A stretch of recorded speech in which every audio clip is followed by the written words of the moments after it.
just want to make love to you. Hey, everybody. Welcome to Guys in the Garage. I'm here with Chad Resler and Dante Alexander. Hello, hello. Is this thing on? I think so. Oh. You gotta plug it in. No, it was a joke. Hater. I specialize in jokes that don't make anybody laugh. I think your wife would agree with that. You mean dad jokes? Right. Why do we gotta get make fun of for our jokes now? I have no idea. Yeah, dude, there's so many things on this fucking board. Oh, yeah, Charlie Brown noises. Does a lot of cool shit. Hey, look, when you make a dad joke, I can either go... Beautiful. But when you make a good one... Are you recording this? Yeah, it's going. Oh, okay. We're going. Yeah, we're on. Sweet. What were you saying, Dante? What should I look up? Alien weaponry. Alien weaponry? Yep. What's that? It's a New Zealand band, and they're fucking great. That first one right there. Yep. Just this? Look. This better be good. Yeah, this better. So you see the one on the bottom of the screen? Down here? Yep, right there. Hold on, there it is. Oh, Napalm Records. Okay. Napalm. In 1820, the great Northern War Chief Hongi Hiko departed something. I didn't see that. On his return, he brought with him the word of God and hundreds of muskets. Things would never be the same again. Dun, dun, dun, dun. Ominous. Oh man, I heard this band a couple of years ago, and I just fucking love them. Any kind of rock metal playlist that I'm playing, this gets added to it. Probably get nailed by YouTube for fucking copyright shit. So anyone who's watching this on YouTube, you're gonna miss this. Sorry, I'll have to cut it out. That's why I love Spotify. So far, they haven't fucked with me at all. Oh yeah. So some of their songs are old New Zealand war chants. Ah. And oh my goodness, on a heavy metal beat, God, that shit just tears. New Zealand war songs? Yeah. Like New Zealand headhunters and shit. Mm-hmm. Well, yeah, they're all dressed like... I don't want to say Aborigines, but I mean, yeah, face painted up and shit. Right. The old New Zealand tribes and stuff, yeah. That's pretty groovy. Yeah. It's a great song. The second half of this song is also fucking just... Would you classify this as this like new metal or whatever? Yeah, I think the band is from... I think they started in like 2010, I believe. Just kind of lame, like all the new genres that they've come up with, right? You know, in the last several decades, 50 years or something like that. It's kind of ridiculous. I only listen to one genre of your music, really. It's called stuff that I like. You can't differentiate it anymore, you know?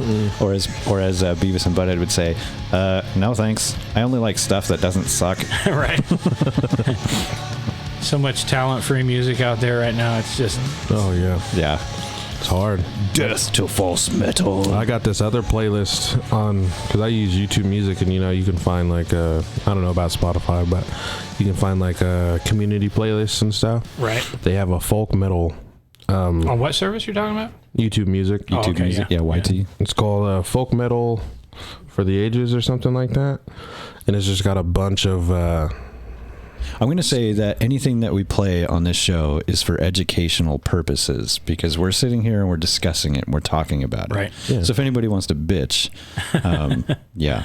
It's all for science, but we're not scientists. If anything, you know, like what was wrong with like spreading and sharing music? You know? Well, I mean, I get the whole thing about, you know, that's how they make a living. That's how they make their money. Like Lars Ulrich started that whole thing with Napster and shit like that, right? Guy's an asshole. Yeah, he is an asshole. But I understand his reasoning behind it. Like, I get it. But I think they kind of went a little off the deep end. And the whole thing with how they started all the DMCA shit just kind of went a little fucking haywire. Well, I understand wanting to get their royalties and all that stuff. Yeah. Which is cool. You know, I don't want to be doing work that I don't get paid for. Right. Right. Yeah. Who wants to work for free? Right. What I don't understand is with all the copyright stuff with YouTube and whatnot is, you know, if you're such as we're doing right now, if you're talking about somebody's music, If I was a musician, I would really want that. Right. Yeah. We're reviewing it. We're not. And that's kind of something that I was thinking about before, because I think I actually, the last episode that I did with Brady Campbell, we did kind of like a music special thing kind of at the end, after the end of the show. Right. And part of it, we were listening to a couple of songs, and he actually grabbed my guitar and he was playing and doing some singing. And one of the songs that just happened to be on when we were fucking around was oh man, what the fuck is it called? It was a Bob Dylan song. Uh-huh. And so when I uploaded to YouTube, I got hit with a copyright notice. Right. And so they made my video invisible, and this was before it published, so thankfully I had time to fuck with it. Yeah. But I ended up having to cut out like 10 or 20 seconds or something of that thing had to be cut out. Wow. And I was like, whatever, fine. Yeah. So I just fucking cut it. But It drives me nuts though, because like you can go on anywhere and you'll see those reaction videos, right? You know, where people are listening to copyright music. Exactly. Yeah. And oh my goodness, look, this is so great. Like, and all he's doing is making faces in the fucking camera, and yeah. But so that's okay. That's all right. Do you remember that kid? He had some kind of like a growth problem or something like that. He used to do all those videos. He got real famous for like, he did, so like he would listen to a song and it would be playing, and then he would just be making funny faces into the camera and singing along with it and shit. Right. You remember that kid? Yeah. I don't know. He was like big in the early 2000s. I've seen that. Yeah. So he just died recently. Wow. He went to go in, I think, for surgery, and then, shit kind of went awry. Yeah. But I was thinking about that too, and I'm like, so it was perfectly fine for that kid to sing along with people's music, and the music is playing. Like, you can't even hear him singing because he's just mouthing the words. But those went through just fine. And he became like this big, YouTube fucking star, and nobody ever gave him shit about it. In fact, some of the fucking people, like these singers, actually came to his house and like hung out with him. Yeah. And actually did videos with him. So like, that's okay, but disabled, and they were like, now, this is a charity case. Right, exactly. So we're all sitting here just talking about music and reviewing it and stuff like that. And yeah, I guarantee you, when I try to upload this to YouTube, because their algorithm, it's not people. They're not looking at, well, what's the context? What are they actually doing with it?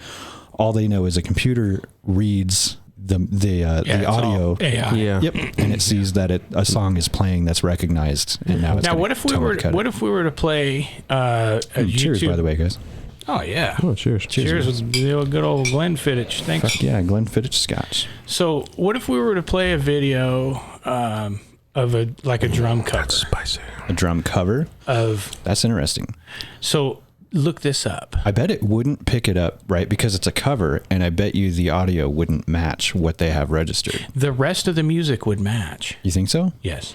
But the drums would not. So I wonder if that's different enough. Maybe. We can try it out. So search up. There's this young lady called Maytal. It's Meytal. Tal. Cohen. That first Maytal, one. oh yeah, the first one right there. Maytal Cohen. Check her out, man. Is she hot? Oh yeah, she's kind of hot. Yeah. So Cooking with Maytal. She does cooking shows?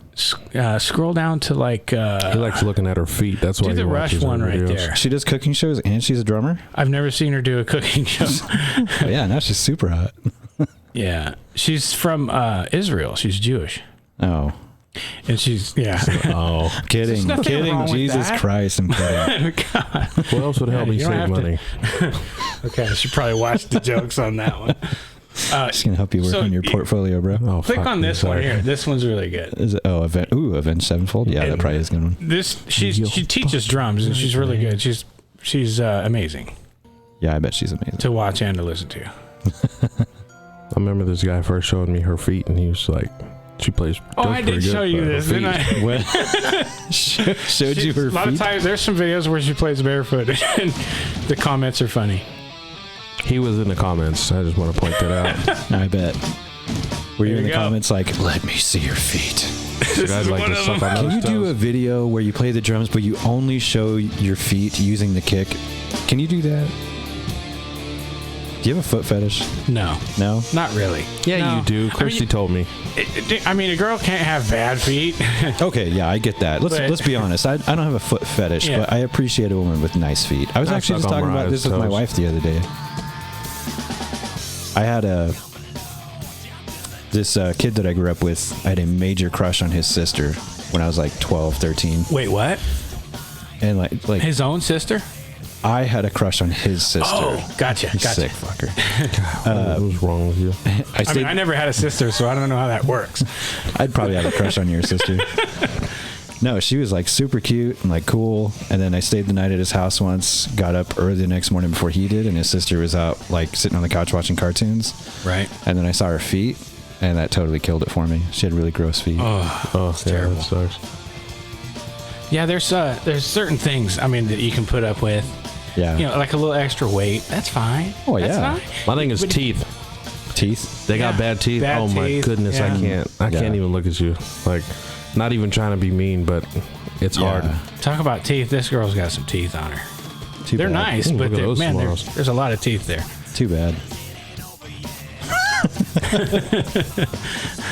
As long as they're not jagged. Well, I mean, come on. I mean, teeth are good. I have fucked up teeth, but at least I brush them and I keep them clean. Right. Yeah. Yeah, my teeth aren't great either. I can't talk, but I have higher standards for others than I do for myself. Oh, yeah. Yeah. I mean, I just never really That's how went it to works, I guess. Right. We were poor when I was Anyways. growing up, so I didn't get the luxuries of a dentist all that much, so. Right. I avoided that fucking place. Yeah, I would have. Yeah, right. I would have loved Is to it have some touchscreen? braces or something. No. Jesus Christ, I'm bougie, but I ain't that much. Listen, he just spent all of his equipment on these, or all of his money on these mics. Come on, you think he's got a touchscreen? I just monitor? spent all of my money on this new fucking Rodecaster board. That's where it all went. That's pretty cool. It was fuck. That is Dude, fucking these things beautiful. are like $850, $900 brand new. Yeah. And if I had that much money, it would have been worth every fucking penny. Right. Yeah, I got this used on eBay. Oh, nice. Still looks great though. Yeah, we'll say barely used. Oh, it's fucking awesome though. Yeah, I've spent an ungodly amount of money on electronics this year. No shit, right? Look who's talking. I'm a stereo man over there. Is your I computer added it up. touchscreen? I added it up the other day. If I would have paid full retail for everything, which I catch sales. Yeah. It's not like I got it in somewhere. I just catch Right. sales. The speakers I just bought are now $200 more after Christmas than they were around Black Friday. I bought a refurbished Denon receiver. Got a pretty good discount there. But if I had spent full retail on everything in my little home theater system, it'd be like 10 grand.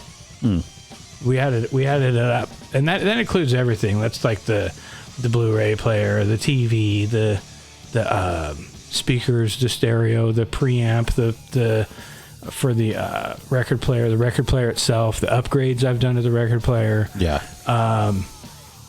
I have a stupid amount of money into my record player. It's dumb. But yeah, I mean, I don't know what it is with us dudes in electronics. It's like, oh yeah, this one costs more. It's got to be better. Oh yeah, those are like the two best. Those are the two best things that sell stuff. Right. Is naked chicks and shiny gadgets that do cool stuff. Right. And yeah, I'm going to start buying up a bunch of this stuff. Like, If I can plug my dick into it or plug it into the wall, fuck yeah, sign me up, dude. there you go. It's funny, you buy it for all of the cool things that it can do, and then you only use maybe 4 or 5 of those features. I know, right? And you're just Yeah, like the but it can do this. It can do. But right. I'm not The going receiver to. I have, I'm using it to its full capabilities, but I mean, there's stuff I don't want to use. Like it has its own streaming built in and stuff like that. I don't really care for that. I have one of those NVIDIA Shield Pro TV things, So it has all the apps. It's kind of like Those are pretty cool. It's kind of like all the apps you find on a smart TV, but it works better. It with all your audio formats and everything works better. Yeah. So you can get you can really watch Dolby Atmos from Netflix or whatever. Right. So I use Tidal for my music on there, and I can play Atmos music from Tidal through this stuff, and that was worth the price of admission for that NVIDIA product. To me, when you have an Atmos capable theater system, you need it to play Atmos.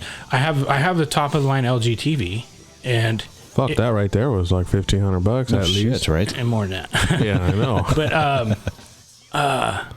it won't do Atmos through Tidal. It won't? No, Really? and it won't. It'll play like 5.1 through YouTube and stuff like that, which What's in it? Hold on real quick. What's another good drum cover? But I want to find something that only, like, it doesn't have the music playing in the background. It's just someone playing the drums. Because that whole bit right there, if that gets tagged, right, like, then I got to cut that whole, 2 minutes out? Yeah. But then we'll see if someone's just playing the drums, like their own version of it. We'll see if it picks that up. Right. I don't think it would. I don't know any good cover artists. None that you still won't get. So, okay. Well, no, I don't know if that'll work too, because they might be registered on there. You can probably just look up a song and look up covers. Yeah, that's a good one. How about? Yeah, I saw a Rush cover band the other day, and they're called Why Not? Why Not? Yeah. Like, how big is the band, though? 4 people. No, like, popularity, motherfucker. That's one thing I kind of disagreed with about their band, though, is that there's 4 people. Oh, yeah. Speaking of covers, do either of you guys like Red Hot Chili Peppers? No. No, really. Not a fan. God, I can't find anybody. I mean, they were all right. They got a couple good songs, but I couldn't think of them. But yeah, if you play, there's a cover band called Red Knot Chili Peppers coming to the Spokane. This one was really cool. It's got Mike Portnoy on drums, who is from Dream Theater. He's probably, since Neil Peart died, he's probably the best drummer in the world. He's from Dream Theater, and he's now with Winery Dogs, which is a really cool band. I've been listening to them a lot since you introduced me to them. Yeah, Winery Dogs I like them a lot. 3 musicians that are on top of their game right there. I like how just their lead singer sounds. We were talking about that. He's got that mixture of Chris Cornell. Yeah, Chris Cornell. My wife says Prince even. Kind of. I can see that. Yeah, and some songs he can sing in 3 or 4 different voices. Really? And it's in the same song. I might have to look them up. I haven't heard of them. They're awesome. We'll look them up here in a minute. Yeah, they've got some great fucking music. Would have never heard of them too. Anyways, this is Portnoy doing Neil Peart. You know? Real? Yeah. I mean, it's a Rush song. You're talking about the drummer? Yeah. That's Mike Portnoy. The guy from Winery Dogs. Oh, okay. Yeah. So the reason why this is a 4-piece band and Rush was a 3-piece band is because Geddy Lee is a singing bass player. They have a singer and a bass player in this band. Two separate people. Singing bass players is, to me, if you were to name off a list of popular singing bass players, they're going to be all the best. You ever heard of Thundercat? No. Oh, Thundercat's just an amazing bass player, and he's been around for a while. He's been around since, I think, early 2000s, late. Well, what about late 90s? What about Bootsy Collins? Oh, Bootsy Collins is great. Right. But yeah, like, to me, like, the singing bass players that come to mind would be Geddy Lee from Rush, or Lemmy. Yeah. Oh, fuck yeah, Lemmy. Yeah. Hell yeah, dude. I mean, yeah, you're gonna have to. Anytime I see a singing bass player, I'm like, let me check this out. I always forget Lemmy played bass. Right. You're gonna have to look up that Thundercat, because he's got an album out. I think it was last year. Even Les Claypool. I fucking love Les Claypool. I'm not a big Primus guy. Really? No. Oh my gosh. Yeah. Dura was a race car driver. If you say Primus sucks, that means drove so goddamn fast. But I never did get the checkered flag, but I never did come in last. Right. My sister's, she's way into Primus. She likes them. Yeah. They did the theme song to South Park. Right. That was all Primus. Check this guy out. I can't remember who I was listening to recently, but somebody was talking about how their drummer has the best timing in the world. Who? I just said I can't fucking remember who it was. It's probably him. No, like they brought out equipment and they like measured it and everything, and they were talking about his timing. I think that might have been me telling you that about that guy right there. Or maybe. Fucking could be. He's a machine. To me, he sounds too clinical. His timing is so on that it sounds like a computer. See, and I don't know how I feel about that, because to me, if I know that a real person is doing that commands respect from me. Well, okay, yeah. If I know it's a computer, I don't want to listen to it. Yeah. To me, artistry is imperfection. Right. So when I hear something that sounds... people like Lars Ulrich get criticism for being off time. Yeah. But who's the best-selling freaking drummer ever in the history of music? It's Tool. Metallica. Oh, fuck Metallica. I mean, it's not because of their drummer, but I mean, as a drummer, he's probably sold more records than anybody else. Yeah, I'll give him that. And then everybody says he sucks. Well, because nobody likes him more as of a personality. He is an thing. asshole. Yeah, exactly. Yeah, nobody He is an likes him asshole. as a person. He is an asshole, and he's not Yeah. the greatest drummer in the world. But guess what? People like his music. Well, people like Metallica. They don't know. You could put. Well, Metallica's 85% James Hetfield. Yeah, you could put a Straight fucking up. chimpanzee with drumsticks up there, Yeah. and people would still listen to Metallica. Right. It doesn't have to be. I'd Lars listen to Ulrich. that. Then I'd be interested. That would be to listen fucking to that. interesting as shit. If Yeah. anything that shit happens up, to a monkey Lars, I'm playing the applying for the drums. job. Monkey playing the drums. Let's find that. Fuck yeah, dude. So in Let's this search for that. I they bet got it's a on there. chick singer that is supposed to be Geddy Lee. You can't get it. You couldn't find another male to sing like that. Where's she at? Is she singing? Yeah, she will be in a second. Oh, it's one of those songs. Yeah, this is more of like, Oh, okay. Oh, she's kind of cute. she's all right. My wife's hotter. Yeah, your wife is. Yeah, hot. she is. Stop it, you Yeah, guys. I was trying to throw her a bone. I'll throw her a bone. Yeah, Christy, you know I love you.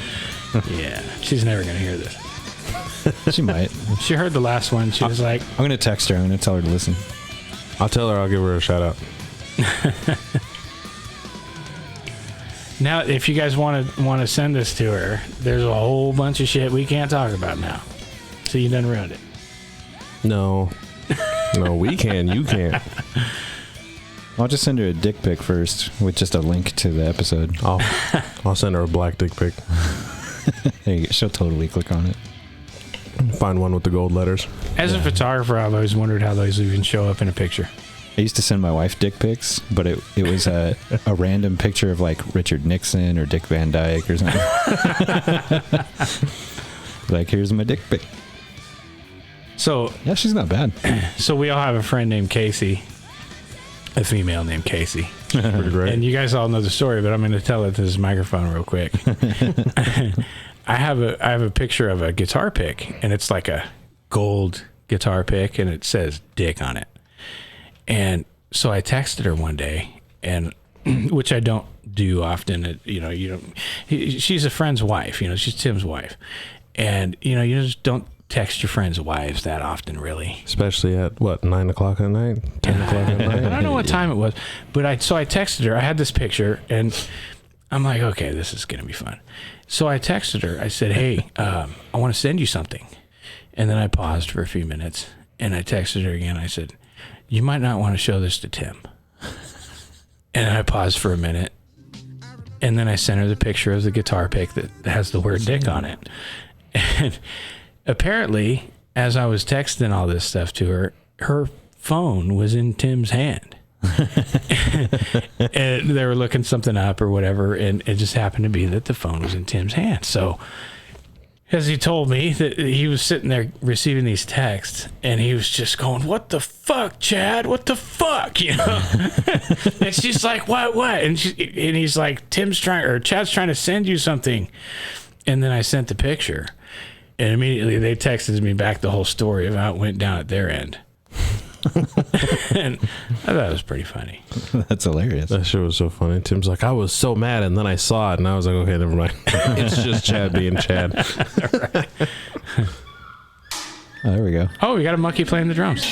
Yeah. Well, the first one was just like videos of monkeys playing drums, but the backing track was CeeLo Green. Oh, you're gonna get tagged for that one. Right? Yeah. No, without a doubt. Actually, I'm surprised when I typed in monkey playing drums, it didn't come up with Lars Ulrich.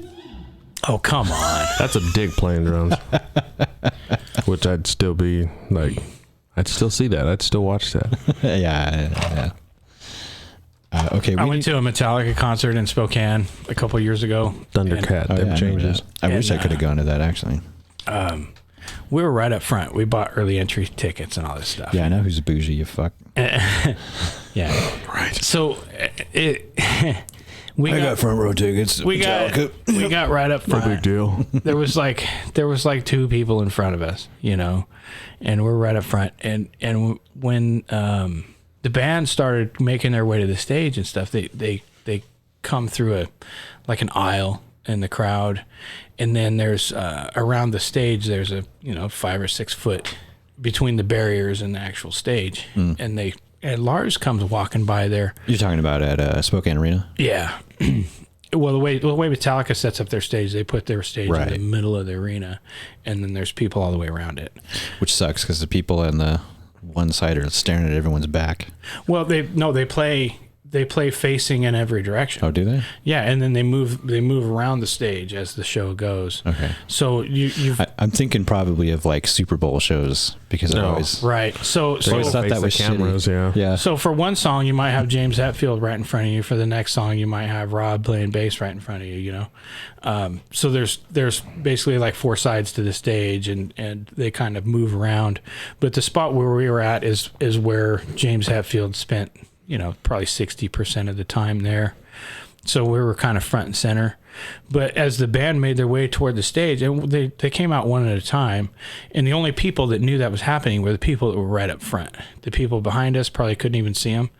But all of a sudden, there was like this short old lady with losing all of her hair comes walking by, and we were like, who's this old lady? And it was Lars. That's kind of funny. That's hilarious. Yeah. Were they all wearing leather pants? It was funny though, because we were watching him. He had like a half a case of Perrier water next to him at the drums, and he would drink like maybe a third of this water, and then he would just like throw it. It's $500 and right open there. up another one, and take a swig. And Because he didn't want the spit at the bottom. I guess if they were just a little too flat for him, or he didn't like them or something. But then he would ran out of them, and then he was yelling at somebody to bring him some more and all this stuff. And it maybe sometimes you don't want to be, if you're a big Metallica fan, you don't want to be that close to the stage, because you're going to learn shit about Lars that you didn't want to know. Like what? It's just That shit he's like a that. dick? Yeah. Oh, yeah. I'm pretty sure we all knew that, It's though. kind of like yelling at people and being, Yeah. He's a pretentious fucking asshole. Right. And James, I've never met the guy. Honestly, I've never been to a Metallica show, but everything I've ever seen and heard, yeah, he's a dick. Yeah. Yep. I've been to about 10 Metallica shows probably. This motherfucker. And I have tickets to the next one. Yeah. But that's not until September. Fuck you. You got 24. tickets to that. Is that the same? Yeah, that is the same one where fucking Pantera is going to play. Pantera, Wolfgang Van Halen is going to be there. Yeah, I looked at that. Five finger butt Death punch? 5-finger butt punch. Yeah. I can't stand them. Yeah, me neither. They My daughter calls them like 5 flavor Kool-Aid or something, or 5 flavor fruit punch. 5-finger pussy punch. Right. They had one song that I really liked, which was a cover of Bad Company. Yep. I was way into that when they did that, and then that was like when they first started doing covers, and that was so popular that all they do is covers. Yeah. After I never really Can you imagine them writing their own song now, and you'd be like, okay. Well, they to mostly write their own music, but nobody listens to that shit. Exactly. Well, unless you're listening to Rock 94.5 all fucking day, like they do at work. Hey, real quick, because I always forget, I'm gonna get a selfie of us. Oh God. Oh, that's your home screen. Your wife's hot though. I know she is hot, right? Suck it in, Dante. Hey, All right, that's a good one. that's a good one. Look at that. Got all of us in there. You got 3 ugly motherfuckers to take a decent picture. That's pretty good. It's just because I shaved. That's why. Sorry. You didn't shave. You just gained weight. Why are you so mean to me? The only motherfucker that's like, yeah, it's great. I love hanging out with you, and every time I see you, it's an insult. Put on pants. And then you touch fill my out the butt, beard. so now I don't know how to feel. I figure you're used to it. Feel like a fat girl at the bar, like you're gonna insult me, and then you're gonna touch me in ways that I like. That's his toxic masculinity showing. This motherfucker right here. Better buy me a drink next time. Just saw one of those politically correct shows. Fuck no. I don't censor shit. You don't have to call me African American. You can just call me black. I came across a post today on Facebook. Never been to Africa. It was a suggested for you post. It's not something I follow, but it's the name of the Facebook page is called Weird History. What? You've probably seen it. No, actually. But Now you're gonna make me look it up. so, anyways, this post was about Married with Children. The show. Is it on Facebook? Yeah. So I gotta. If you go to Facebook and look up Weird History. Hold on, I can't see. I gotta get this closer. Sorry, go ahead. And I hate to even give these people a plug, but the post was about how politically incorrect the show Married with Children was back in the day and how it wouldn't fly today. And Well, yeah. Nothing would offensive it fucking was. fly today. I guess one of the cast members said something about how the show was so like toxic or whatever. And that was the post. And I just commented on it. I was like, Oh, yeah, there it is, weird history. This isn't weird history. It's weird present. Because if 99% of people could go back to the old rules that were in place when we made that show, We'd be a lot better off. we'd all do it. Yeah. Yeah, where you could actually say whatever was on look your at mind that. and what you meant. What? Oh, yeah. 8 of your friends, 9 of your friends like that. Yeah, that's awesome. Maybe that's gonna why be it one of popped up on my feed. Is it on my personal? Yeah, it is. I'm going to like it. So yeah, if you scroll down, you'll see this post about, there it is. Oh, yeah, there it is. Weird history. 14 stars talk about their movies and TV shows that haven't aged well. Here, I can zoom in. Dude, that show has I'll see aged it. so well. They were basically just making fun of all the Bill Cosby show dads and, Yeah. you know, It says one of the stars of Married with Children admitted, quote, "It was a mean-spirited and misogynist show. It was just so completely inappropriate. Today, I don't think the show would have been produced because it's so globally offensive. Even then, it wasn't everybody's cup of tea." doesn't have to be everybody's cup Doesn't of have tea. to. You know, It was the number one show. It was enough people's cup of tea. I can Right. I can almost like 98% guarantee the person that said that is Christina Applegate. Oh, sure. Yeah. Sure. Because I highly And doubt. I can understand the misogynist comment Well, yeah. based on her character, but she made millions of dollars off of that. Come on. Yeah. Quit crying. Yeah. She made millions of dollars back in the Right. late 80s, early 90s playing What's Her Face. Right. Yeah. Yeah, it was a different time back then. Yeah. But I mean, should it have been? No. No, I think I it's, don't think so. I don't think it was a different time then. I think it's a different time now. I have, I think every episode or almost every episode of Married with Children, I still fucking watch it. It's a great goddamn show. Right. And Peg, the gal who played Peg. Peg Bundy, yeah. Yeah. She's on Sons of Anarchy. Yeah. The Naked Gun endured the horrors She's of prison. also, Peg Bundy is also the voice on Futurama. all the Kaiser Permanente commercials. Oh, yeah, that's Really? right. Yeah, that's right. Yeah. Yeah. That does sound like her. I wondered. Right. Yeah. You know, she was Leela on Futurama. Right. Yeah, the one-eyed chick. Yeah. Naked Gun. 13 movies that only... But yeah, if you go through the comments on that post, there's this weird history page is like people are saying, "Oh no, they should bring that kind of stuff back," and we should. And weird history is like sitting there, like, you know, Mean was popular in a lot hey, of look. Wow. This isn't weird history, it's weird present. I think most would gladly go back to what the rules were when this show was made. Yeah, You gotta like. Somebody liked it. I'll like it. Oh, that's you, fuckface. Chad. Yeah, I'll like your comment, Chad. Look at that. We're playing with social media. Just you know, maybe if we got a penny for every like we got. Right? You have 2 pennies. It's not a lot, but it's weird that it happened twice. What gets me is when somebody puts use my comment as a dislike button and they got like 900 likes on it. People do that? I've never actually seen Oh, yeah. Oh yeah, it's great. I haven't been on social media for a while until recently, so No, I guess you're not. I'm Yeah, missing if you see everything. something you don't like, just Yeah, I'm write not missing anything, right? Fucking just write use my comment as a dislike button and you'll get like I'm gonna have to try that now. yeah. This is LOL. I'm rewatching the series. I love that it's completely inappropriate. You know, at some point somebody's going to start realizing that nothing that was on that show with every was bullet illegal. so far. You know, we weren't putting anything illegal on these shows back then. And maybe Hollywood will realize one of these days that if you want to make some money and have a number one show, that's what you need to do. Do what? Be like them. Oh yeah, yeah. Fucking. That was one of the greatest things, in my opinion, about Married with Children was, you know, no marriage is. Gosh. What, are you doing all right? A little strong there. Yeah, I'm fine. Is your vagina burning? Do you need more water? You're going to make fun of me for that, aren't you? Yeah, I am. Yeah, okay. Yeah. I am out of water. No, you're not. There's some right there. Oh, yeah, there you go. There's 3 bottles right there. Like, no marriage is fucking perfect by any means. Want to bet? Well, yeah. Yeah, Yeah, I I'd bet on you. that. Yeah. To this day, I have not seen one that is. Can I talk about my marriage for a minute? Yeah, if you want to. Okay. We can talk about anything on this show. Yeah, That's what's Chad. so great about it. Let's talk about that Podcasts the are Halloween the party. podcasts are the open door to pretty much anything and everything. Okay. It wasn't Halloween. It was Christmas. Yeah, good old Christmas.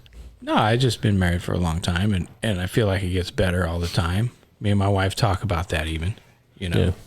And let's see, this year we'll have our I don't remember when we got married. No, it'll be our 26th. You're gonna have to cut that out, Dave. No, that stayed in. Yeah, your wife's pretty great. I want that text message that says, "Thanks a lot, asshole." No, I mean, it's been 26 years since we got married, and it's been 30 since we met, you know. And Fuck, you're old. just I think, you know, we've had our hard times. Everybody does. Yeah, Like yeah. you're talking about, no marriage is perfect, right? Right, and that's all I mean. It's no, But if you put in the effort, it gets better and better over time. yeah, And I think that's probably the story for you and probably you. Yeah. You know, even though you're not married yet. I'm not married. he's Don't include working me in on this. it. He's working on it. Shut up. Yeah. I think his father-in-law's working on it. Oh, fuck. He wishes. God. If he had his way, I would have been married years ago. You gave her the promise ring. Yeah, I gave her the promise ring. Yeah, you promised I to promised. think about maybe proposing to her At someday. some point, yeah. Well, I'll keep thinking about it. That's pretty much what it is. I'm thinking about it. Let's see, you're like 25, 26 now? 24. I turned 24. 25. Yeah, Okay. So I don't yeah. know why I hang out with all you motherfuckers. because you're smart. Yeah. You know, it's funny. I hang out with people my age, and I'm just like, holy fuck, you guys are weird. You know, and I was the same way at your age. I know, right? Which is Bro. funny because I feel that we're probably weirder than the people you hang out with. No, those people, like Yeah. people that are my age, and I've tried to make an effort to hang out with people my age, Yeah, but every time I do, I'm just like, I look around and I'm just like, you guys are so fucking dumb.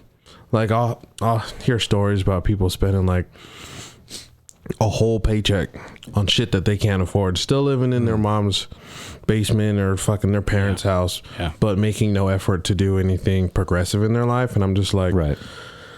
I can't keep hanging out with you. Like every time I hang out, I feel like I get more depressed, or I'm just sad, and like not even because of anything that I've done, just because of like all the stuff you want to talk about and how your life's so this and this. And I'm just like, Yeah. I'm 25 and I'm trying as hard as I can to make sure that I'm not struggling.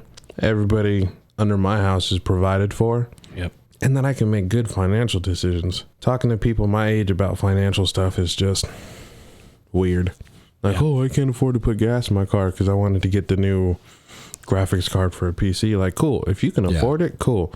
But if you can't put gas in your car Right. because you decided to buy that, that's a problem. Right. And, you know, times are tough for most people right now. But, you know, all these people that are crying, they got $1,000 iPhone in their pocket. Yep. Yeah. Yep. You know, that's what bothers me. Well, shoot, they're going up in price every year. I think what the new one is like, I think $1,200 or $1,300. Right. And I've seen people, again, don't have a car, living with their parents, have no drive to do anything in their life, but they got expensive shoes, expensive fucking phones, Right. like Gucci belts. And I'm just like, why do you have a $400 belt, Yeah.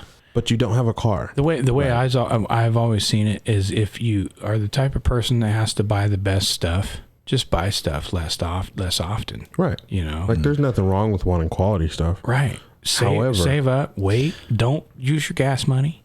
Yeah. You know? Yeah. Like, Well, that whole thing of you get what you pay for. You spend a lot and then you get something that's quality and all that. Like, Yeah. I get it, and for most things it does make sense. But if you're being smart about your money, you should really think about everything, which can hurt your brain a little bit. But Yeah. so, for instance, like my truck, my windshield wipers, I replace them every year, and I don't buy the cheapest ones, but like Yeah. the next to cheapest ones. So they'll last you the whole year. They last me the whole year, Right. right? And I did the math on it at one point, and I thought about it. And I was like, well, why do I keep buying the expensive like $30, $40 fucking wiper blades For the same year. when I still keep having to fucking replace them every Right. year because Right. they break, or like the blade gets all fucked up and like the rubber doesn't last. Yeah. yeah. I'm like, why do I do this?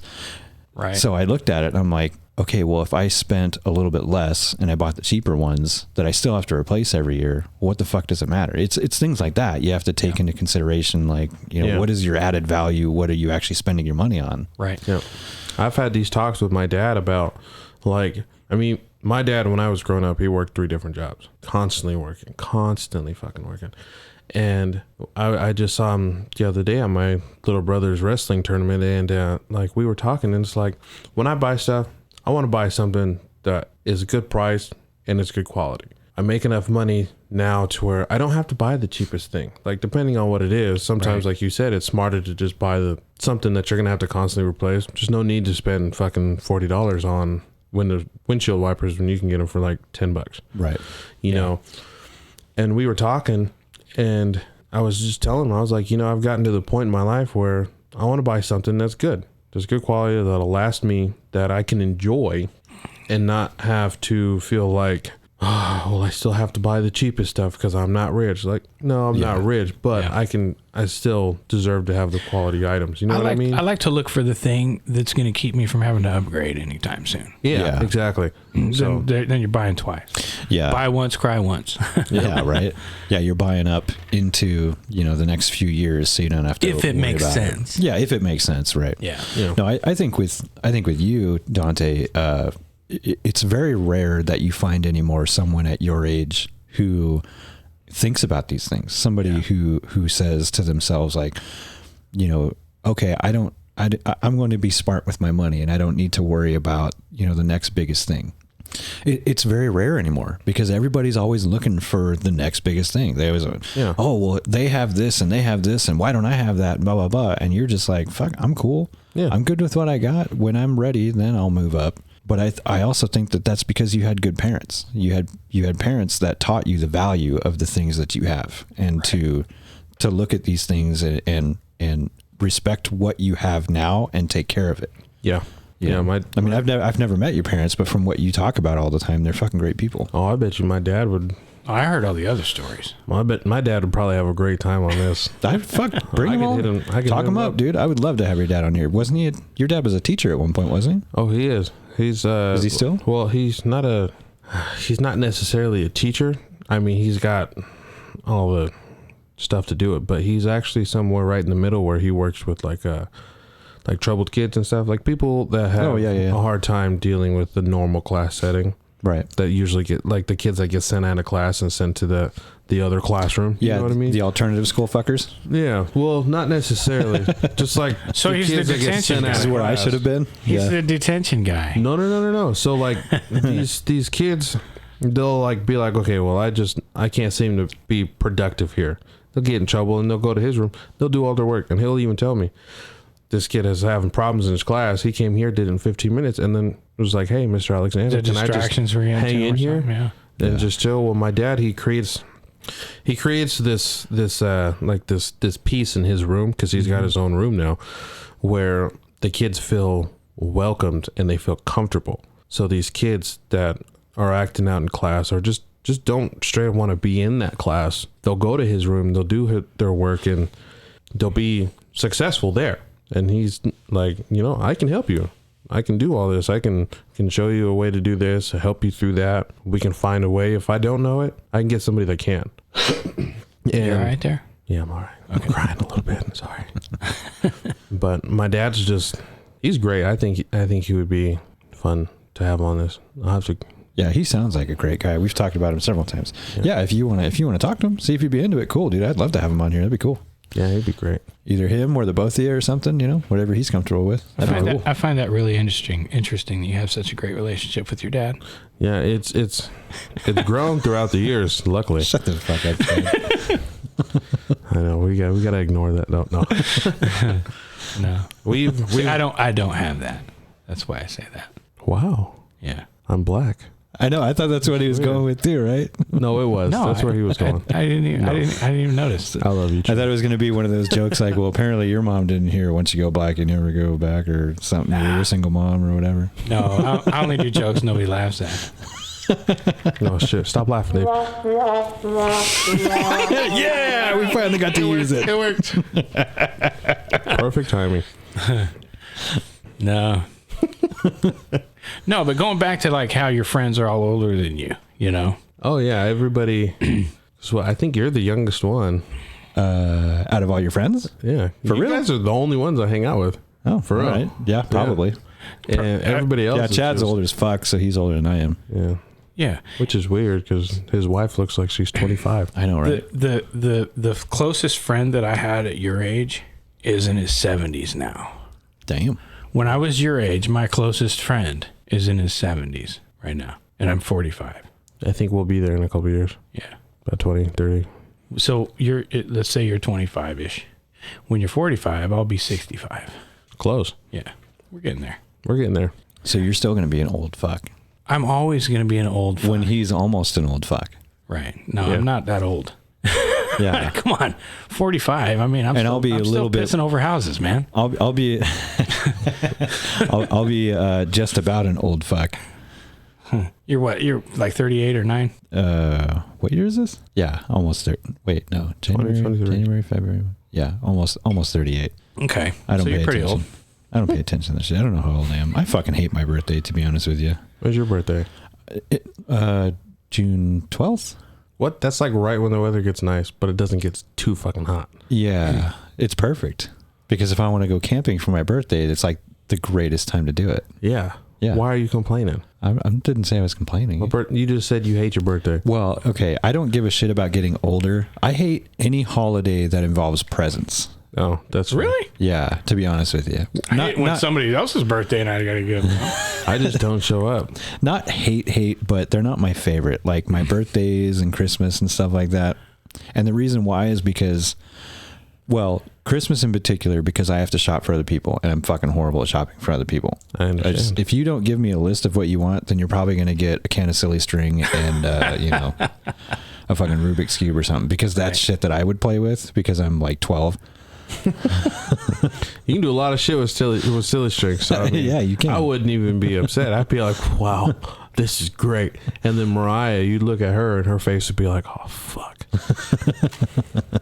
But like my birthday and stuff, I've gotten to this point where I'm a grown ass man. I have my own money. Like I can buy my own shit. So it annoys me when I get close to my birthday and like a couple months out, I can't buy anything because it's like, oh no, you need to make a birthday list, blah blah blah. Like It's like right before Christmas, right around Thanksgiving every year. My mom's like, she sends out an email to me and my wife and my daughter and probably my brother and her other grandchildren that she needs everybody's list. You know, and what she wants us to do is go on Amazon and make a wish list and then send it to her. Yeah. And I don't do that. When I go on Amazon and I see something I like, You just hit the one click buy now button. Right? Yeah. Which is actually pretty rad. No, we did the Amazon wish list thing for my wife this year for Christmas. Yeah. And that actually made things really easy. Yeah. Because she went on and just made a list of all the shit she wanted and then it was on there. Like, okay, click. Yeah. Yeah, I think the American tradition of gift giving is I think it's weird. Well, and that's all I'm saying. Yeah. When it comes to birthdays and Christmas and all of that stuff, I call me old now, but I care more about having my family and friends over and hanging out and bullshit and having a few drinks, talking, laughing. Right. Maybe a fucking piece of pie. That's what I give a shit. I don't give a fuck about presents. I can buy shit that I want. I don't care about stuff. Right. Right. Yeah. It's weird, especially being, so my age and being in different financial statuses for different friends. They're like, oh, I know you can give me something better than that. Like, okay. She's like, I want a bottle of vodka. And I'm like, okay, I might buy him like a nice little cheap bottle of vodka, whatever it is that he buys. Plastic bottle stuff. Yeah, like the fucking platinum. And he wants Idaho silver. What I buy for myself. And I'm like, no. Like, this is what you drink. This is what you asked for. What this do you is what buy you're for getting. yourself? Yeah. Me? What's your vodka? What's my vodka? Let's get into that. What's your vodka? My vodka. Oh, we're talking about drinks now. We know what your scotch is. My scotch? Fuck yeah. We're drinking it right now. Right. I don't know, man. My vodka. I've had so many different ones. You know what, though? Actually, I like Veil. Okay. Veil. Because they got so many different flavors, but they're still cheap. That's and their cute. flavors are really good. Flavors? You mean like 99 bananas and shit. Yeah. I always thought Banana vodka wasn't chili. supposed to have a flavor. Chili. Yeah, I thought it was supposed to taste like Russian death. Yeah. No, it's not. You can enjoy a nice drink with flavored vodka. Okay, I always I'm a thought the good fruity thing guy. about vodka was that you could hide it Smirnoff. in something, you know? I'm a Tito's Right. fan. Okay, Oh, yeah, so if yeah, I yeah. open a bottle and it smells like cherry, you think they're going to be like, that's vodka? No, they're going to be like, okay. Yeah, I can understand that. Like if you're going to a Pre-flavored. show or, you know, we actually did that for, what is that? The boat races over in Richland. Right. Because Casey, who we were just talking about earlier, her family's like, they're all about boat racing. Oh, Like, I've seen some of her into that. pictures. Yeah. That's nice. It's fucking awesome. Actually, next year when they do it, this coming up year, I think we have tickets or we're going to go. We should actually, you guys should look into that. We should all go. It's Yeah. fucking fun as shit. So is it check that Richland? out. Yeah. Yeah. Tri-Cities over there. Mm-hmm. Okay. But her family, they're all into it. Like she has an uncle who races. Her dad used to race and now he works in the pits and stuff like that. Anyway. So one year we went and bought a giant bottle of vodka at like a Rosars or something, and then emptied out a bunch of water bottles and refilled them. And yeah, and they're Oh, that's supposed, rough. they're supposed to check your My dad's shit. hurting. You get the Crystal Light bottles so you can put a little juice in there or something. Oh, fuck, look at you, smart guy. Right? I'll have I to got try kicked that. out of a baseball game for that one time. Well, they're supposed to check your shit when you drive in, but like they just opened the trunk and all they saw was like a giant Costco case of water. Yeah. They didn't say anything, even though it was like ripped open, you know, all the bottles were in there. So it was like, Right. okay, go ahead. Hey, you can just Yeah. cut it on the bottom and flip it over, hide it that way. Oh, so you're in there like Fuck, look at tailgate. both of you. God, Sorry. So you Stop can hanging out take with your you. vehicle in and like tailgate you at guys the give me races, bad right? ideas. Yeah, well, Yeah. yeah, you can take your rig in. If you pay extra, you can bring in your camper. Ooh, there you go. You should bring your fucking camper. Yeah. Because they'll probably bring theirs too.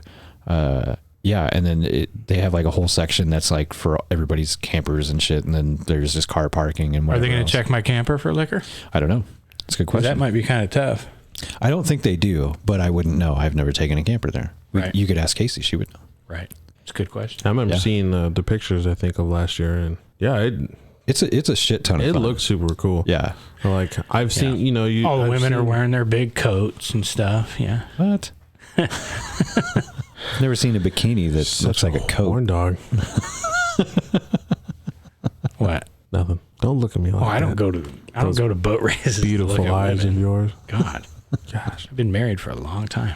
I don't go to women races to look at boats. Reminds me of the time I almost got suckered into going to one of those drag races. I was like, maybe not. Talking about cars or dudes dressed in women's clothing. Well, I've been invited to both, but I honestly probably would have went to the RuPaul drag races than the other ones because I That pulled actually up. sounds like it would be fun. You see all the big girls with missing teeth and like 12 kids, and you're like, holy shit. Nope, I don't want to go. I don't want to go anymore. You know But the best they part go about that really is, fast. you know they put out.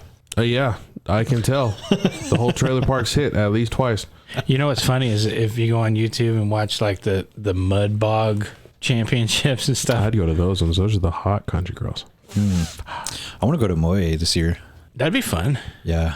I was looking it up earlier, like a couple weeks ago, and I was like, fuck yeah, that'd be sweet. Help pitch in for some tires for my old Yukon. We'll take it. All right. Oh, Yeah, let's do it. You don't need, just take it in there anyways. Right. They'll pull you out. Right? We'll see if it can make it as is. Yeah. roll down the windows, have fun. Just put it in 4x4 and fucking hit it. I was actually thinking about taking my truck into it, and then I thought twice, like, no, we're pushing 320,000. That probably is not a good idea. Yeah. My car would disappear. He'd be like, "You made it about quarter of the way through, and now we don't know where he's at." And then you just see hands coming from the mud, like, "Help!" I saw it was an old Blazer frame, like 70s Blazer frame and engine and running gear and everything with, like 38-inch boggers on it and a VW Bug body. Ooh. For sale today on Facebook Marketplace. That'd be fun. We could all pitch would in. be How fun. much was it? I don't know. Probably way too much. Probably. $300-400 No. for what it. I mean, it looked terrible. It looked like. Every lug nut was about ready to fall off of this thing from rust. I got a welder. Yeah. You got a trailer to haul it. Right. And I got the morale boosters.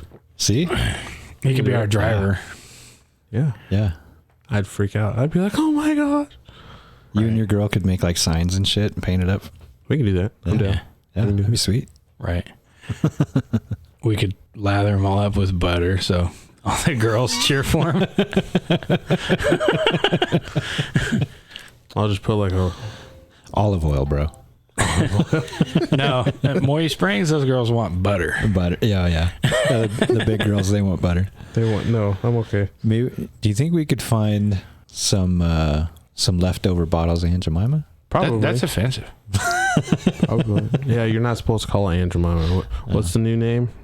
I don't know. They changed the name, and then they changed. Yeah, they changed her. I saw that. Yeah, and then they changed the name. right. Yeah. But I don't know what the new name is because I still call it Aunt Jemima. Yeah. I like the Land O'Lakes butter. They took the Indian but left the land. Yeah, sounds about right. Yep.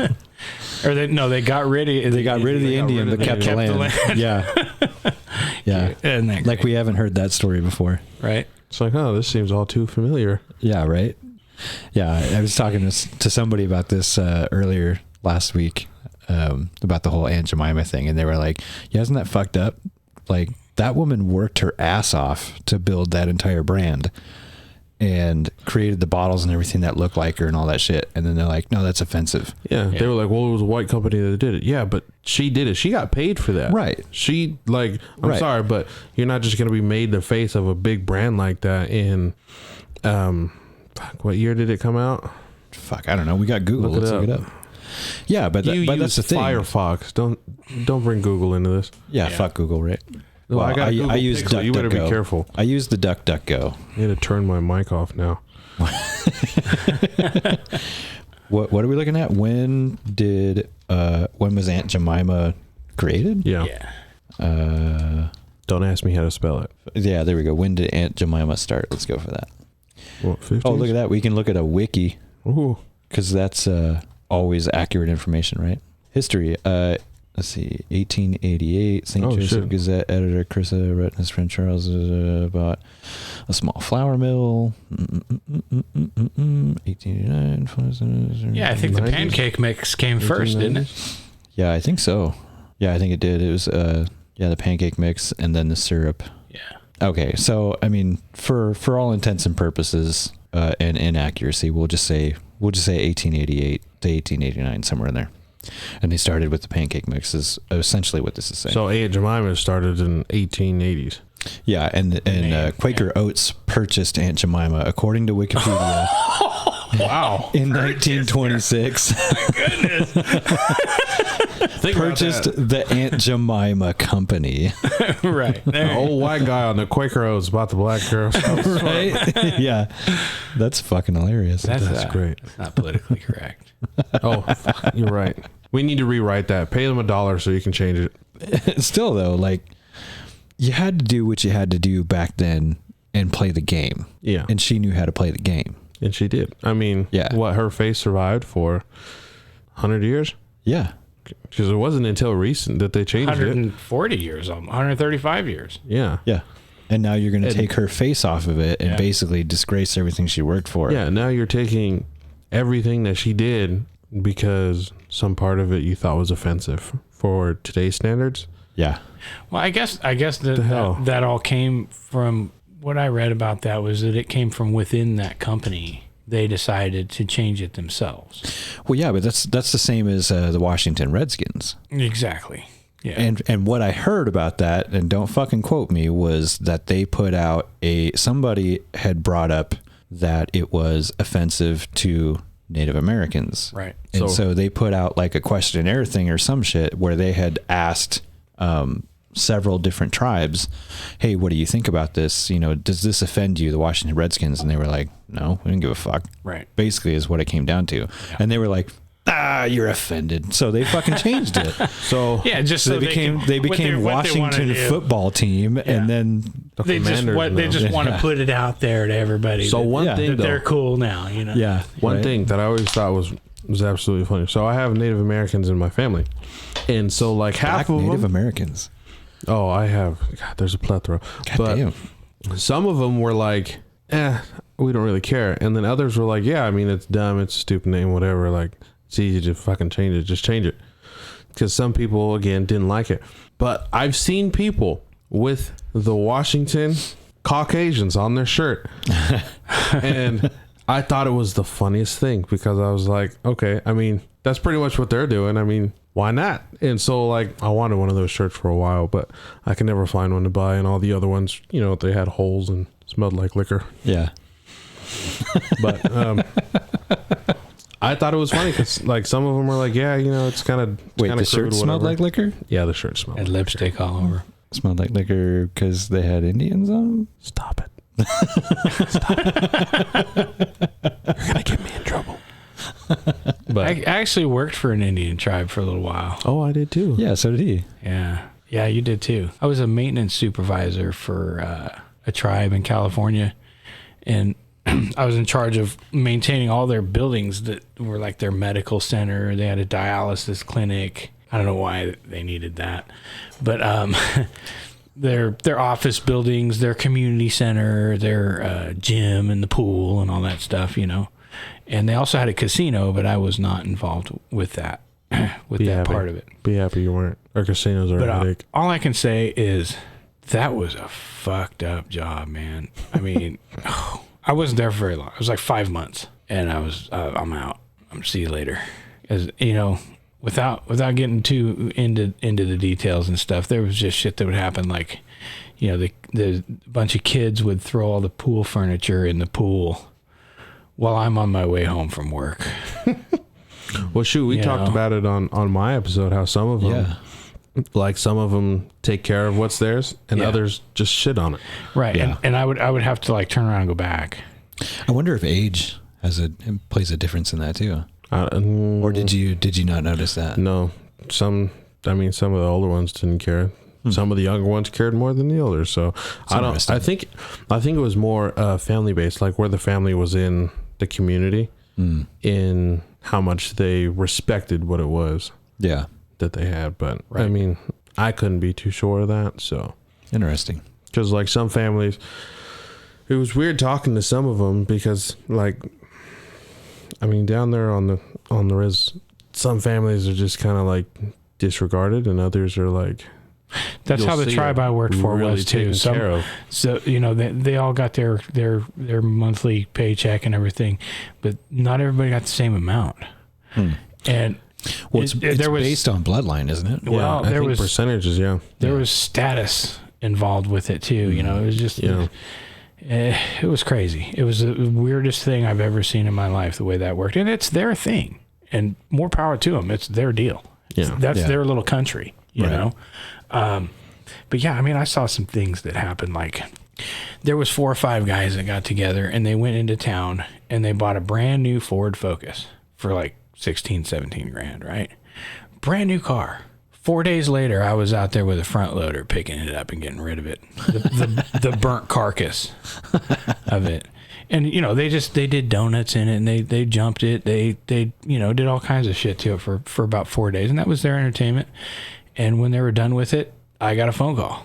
So they just bought it to beat the shit out of it. Yep. Go get that thing out of there, you know? Weird dynamic with that.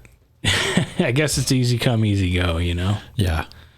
Yeah, I don't remember if I mentioned this on here before, but I had a friend who him and his dad, they used to run like not necessarily a handyman business. I don't think they were general contractors, but like they did a lot of construction stuff. And at one point they landed this deal, and it was a government contract for the local reservation here. Yeah. And so they would go down there every year and they would reside houses on the reservation. Right. And it was always with like cedar shingling and shit. Yeah. And anything like wood. Right. And I don't know if it was like customer's choice or, you know, whatever, but the reason why they did that, from what I have been told, is that every year they would, you know, the natives would go and rip the shingling off the side of the house, and that's what they would burn to heat the house every year. Yep. Because they knew, like, why the fuck do I need to buy firewood? Yeah, I'll just make a claim, and then the government will come and fucking redo my house every year. Right. Right. Yeah, I used to, when I was a maintenance supervisor there, I had about 8 or 10 people underneath me. So, I mean, not everything that I'm talking about was my responsibility to go do it, but I had to have somebody go do it. But you know, we would get phone calls like, hey, so-and-so's lawn is just dead. Go to town, buy a couple $100 worth of hoses and sprinklers and stuff, and go set it up in their yard. And they weren't taking care of it. We were, Right. But same thing. And, we had these John Deere Gator things, that you ride on. And you'd go riding into the housing area of the reservation. And, these people are all, they're getting paid and they're getting a free house. And like you said, they don't feel like they need to do anything to take care of it. And they don't look like a regular neighborhood except for not being taken care of, So, we'd go in there to fix their stuff that they weren't taking care of, do their maintenance for them. And, you'd go riding into the housing area, the neighborhood, and there'd be like dudes sitting on the front porch with shotguns, just staring down the white guy, drinking a beer, something like that. When I drive in certain parts of Idaho, I feel that same way. That's a good topic. That's a good topic. I don't. We should talk about. We probably shouldn't. This is Dave's. We're gonna get him. I want to give a shit. We talk about whatever you want. No, I just want to talk about for a minute. I want to talk about the. Well, let's be clear. Are you not comfortable talking about it? Oh no, it doesn't bother me. Okay. Yeah, and I already knew that. I don't give a shit what we talk about on this show. It doesn't bother me whatsoever. But I don't want anybody to be uncomfortable. I'm not a black guy in North Idaho or Eastern Washington. Me neither. I don't know everything about it, but I can tell you. I can tell you what I've observed in my life, being from California, where everybody's so accepting. No, they're not. And then coming here, where everybody's such Fake, a racist. Accepting. I felt more uncomfortable in California than I do in Idaho. So did I. Fake accepting. As far as that stuff goes, and let me tell you. I guarantee story. if you could see into the minds of all these like typical fucking California people who are so accepting and like, inclusive of everything, I guarantee it's a dark fucking place.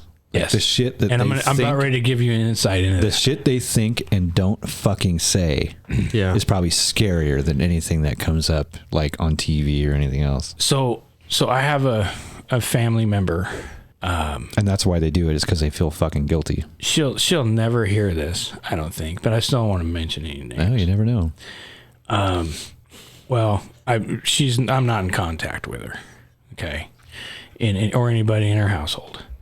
But she's family by marriage, and I'm not actually related to her, but she's widely known and wants everybody in the world to know that she's this huge freaking libtard, like really bad.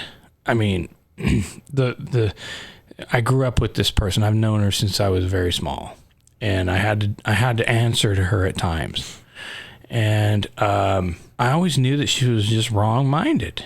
You know what I mean? And when I was growing up, I knew she was wrong-minded, and she would, if I ever said anything about like a heavy girl or something, she would put me in my place about it real quick, which, you need to do with children. That's cool. But she always went a little out of her way with me to make me feel lesser. You know what I mean? Mm-hmm. So anyways, fast forward. She was always riding on that high horse. Yeah. So fast forward to when I decided to move to North Idaho. And, I knew about the reputation of North Idaho because of the things that happened back in the 80s with the Aryans and whatnot. Oh, yeah. So, I knew about all that stuff and Ruby Ridge and those things. But, that was a long time ago. And the locals here chased all that stuff out of here. And they left and they went to Oregon. But Oregon doesn't have that reputation like North Idaho does for some reason, because it's blue. Probably because they understood that, like, hey, if you pop up like that, it's a blue state. No, that could be it too. And they just don't talk about that. But North Idaho gets in the news. Yeah, North Idaho, Coeur d'Alene, the site of the Aryan Nation's shit from 40 years ago. Yeah. You still hear about it on CNN or whatever. Yeah. If North Idaho ever gets in the news, maybe with the exception of the murderer that we got going on right now. But Oh yeah, the guy that killed the 4 girls over there in Moscow. Oh yeah. So, but anyways, Isolated. I knew North Idaho had that history or that past or whatever. Is it? But from my experience from actually being here, I never saw that side of this place, really. You know, I mean, like every once in a while you might see some weird guy who you probably think might be involved in some white supremacy or something like that. But to me, the people here that I meet aren't talking about that stuff nearly as much as they were where I was from. And so anyways, I go over to my family member's house, and this is the family member's wife. And I sat down and I said, yeah, you know, I'm getting ready to move to North Idaho. We've decided that's what we're going to do, and this is when it's going to happen. And this person goes, oh, first thing she said, that's a good place to go to get away from black people. I'm like, really? And then you met me. I'm so sorry. I mean, it just like, it was like a slap to the back of the head, you know, when she said that. And it was just like, because she's definitely not a racist person, you know. Well, you technically live in Washington, Dante. Yeah, but I mean, my dad lives. I lived over here for a little bit. Did you? Yeah. Oh. When I was in like my senior year of high school, and then a little bit after that, I lived over here with my dad, and my dad lives over here. He's blacker than I am. The funny thing to me is though, like, is, you know, I worked in all these metal shops and places like that for 20 years, you know, down there. And it was always a weird thing, like, you know, working in these metal shops, most guys down there in that industry are pretty rough around the edges and, you know, maybe racist, maybe like hardcore alcoholics, maybe there's a lot of those, you know, that kind of stuff. I think it goes with the trade, you know, and they're not all the kind of people I would hang out with, but they're the people that I had to work with for 20 years. Right. And like, if you would see the boss walking through interviewing somebody and giving them the shop walkthrough, and it was a black fella or an obviously gay guy or a female, everybody just like, oh, that guy ain't getting hired, you know. And to me, that's where racism really roots, is when you're in the position to like hire and fire people or make big, like, you know, you maybe work at a bank and you're deciding who gets a loan or something like that, and then you use that power to discriminate against somebody. Just walking through the grocery store and be like, yeah, I don't want to talk to that black guy, you know, that's one thing. But when you're in an actual position of making decisions that are going to affect somebody's life, and you know, maybe let's just leave out the black dude, you know what I mean? That's the real racism in my eyes. And it's not the jokes. It's not the banter back and forth between two people. Right. That affects nobody. It's not the things I say in the privacy of my own home, you know, or anything like that. You know, it's I'm not hiring that guy because there's a white guy that applied too, you know. Yeah. But that's the kind of stuff that goes on where I'm from. And when I come here and I go to work in a big shop with 120 people in it, and there's the gay dude, there's the lesbian chick, there's the black guy, there's the Mexican, there's the whatever, and nobody gives a shit about any of that here. Right. I don't see anybody saying, you know, that fucking N-word or that queer or whatever. I never saw that here. Not one fucking time. Yeah. Did you ever talk to Jeremy? Well, that's where I'm talking about, like, the jokes. Oh, no, that guy was... Well, I think what you're talking about kind of comes down to intent. Exactly. Like, exactly, yes. Like, we've all three of us have sat around a table and made, you know, fucking black jokes and white guy jokes. Right, and I say that... Oh, yeah, the context and the intent... Right. Is sure, I might say, and we laugh our fucking balls off. It being incredible that you have a great relationship with your dad. Yeah. And, you know, that's something we chuckle about. But if I were to say that in a way, you know, to harm you, or, you know, then we joke and fuck around, but we're not actually trying to, like, hurt each other's feelings or being serious. Like, I didn't say that to make you feel like less of a person. You didn't. Right. Yeah. You know what I mean? We've had that conversation too, where again, it goes off of your intent. Like, if you're saying something to purposefully try to get to me or piss me off, or just saying something that's hurtful to try to get in my head. I remember one time when you pissed me off and I just didn't know what to say and I kind of froze up one time. You went, "Here it comes." I was like, "Oh, he's gonna say it. He's gonna say it." Yeah, but you didn't say it, right? I think you may have walked away and whispered it, but no, I don't think so. I don't think of you that way, man. I know. That's why we keep hanging out. But yeah, I mean, just going back to the root of this conversation is the place where I come from. That shit's everywhere. Yeah. I mean, there's people like, I remember in high school, people would put like white power on their book cover, back when you used to have to cover your book with a grocery bag, and people would write that on there. And I'm sure that happens here too, but kids are confused and they don't know what they really believe. Right. But I just feel like it was so much more of a bigger deal down there than it is here. And it may be because we do have a lower, what do you call it? What do you guys call yourselves? IQ? No. Damn, that's fucked. Minority. We have a lower minority. Dave said IQ. You got a lower IQ. No, minority. That's what we were talking about. We have a lower minority population here.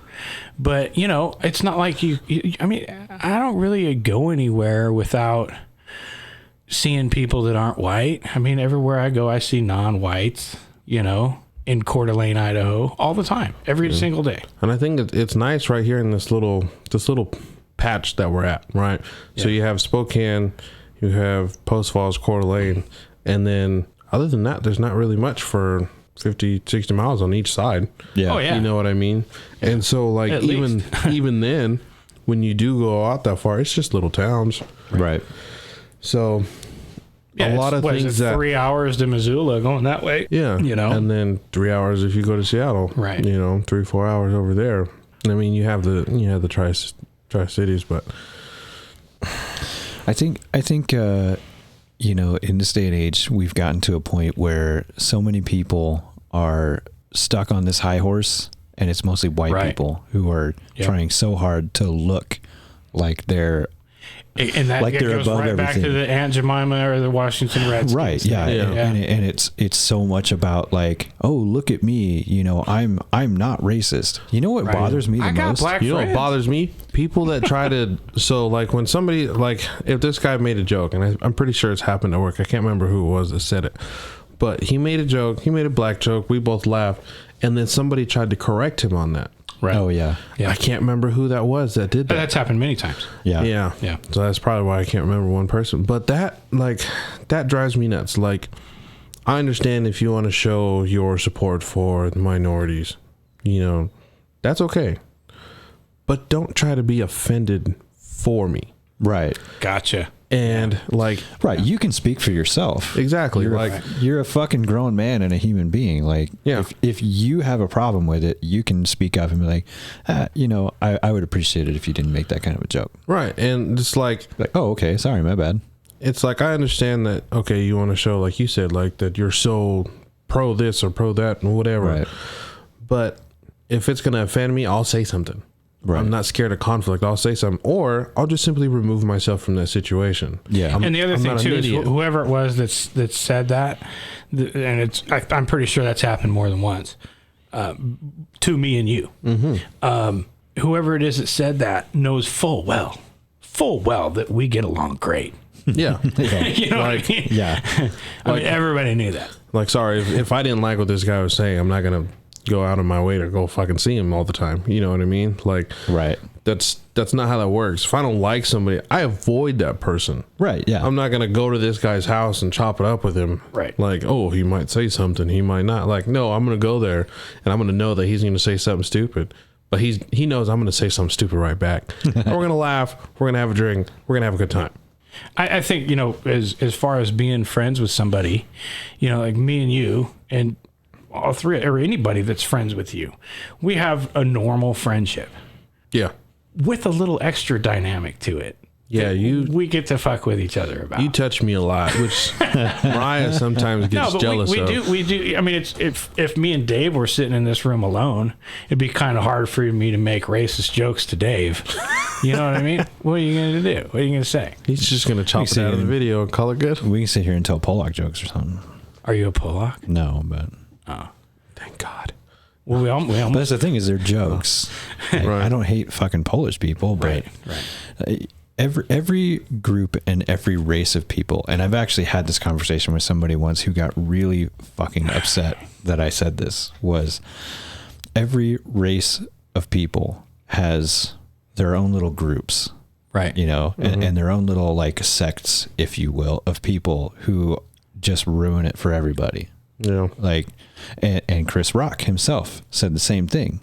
And forgive me for saying the N-word, but he said there's black people and there's niggers.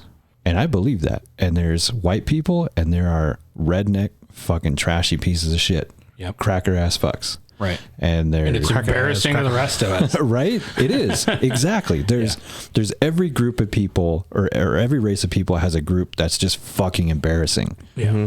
And we all have to live with it. It is what it is. Right. So, you know, why, what is there to be really offended about? I don't really know what I'm saying now, but You want to know something interesting too? So my dad, he's from North Carolina, and he moved up here a few years before I was born. And like, Isn't there a name for that? Like Carolina Blue Gum or something? what? I don't know. I heard it in California.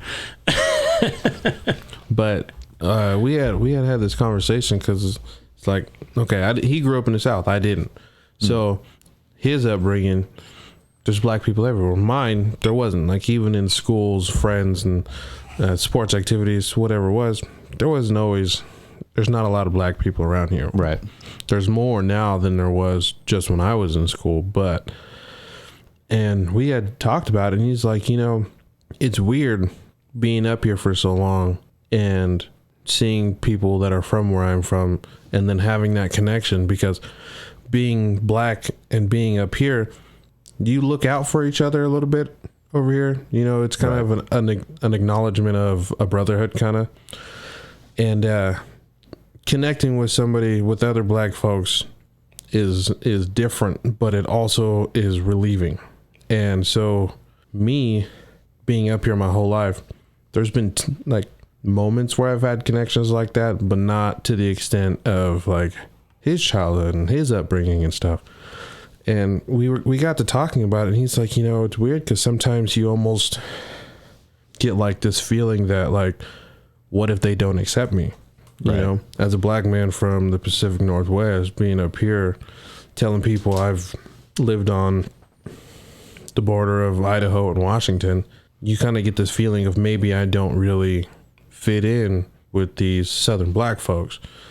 And working where I work now, they have a lot of contractors, and so many of them are from the South, and I'll connect with each and every one of them, and it's a totally different feeling in connecting with Southern black people than it is connecting with Pacific Northwest black folks. And it's just, it's weird. And so like I was asking him about it, and he was like, I mean, when you grow up and 95% of the people you know are white and 3% of the black folks you know are family, it's different than seeing 60% black people, 30% Mexicans, and the other rest is just a plethora of other people in the South.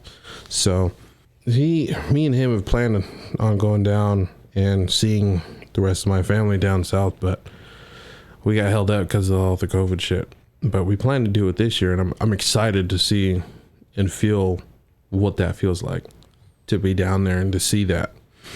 That'd be and awesome. feel that. Yeah. So, Yeah, I bet that's definitely a totally different dynamic. That'd be awesome. he said, what did he say? He said it's kind of like you put up an image of what you think you are and where you fit in, and then So you're gonna be like a Christian going to the Holy Land.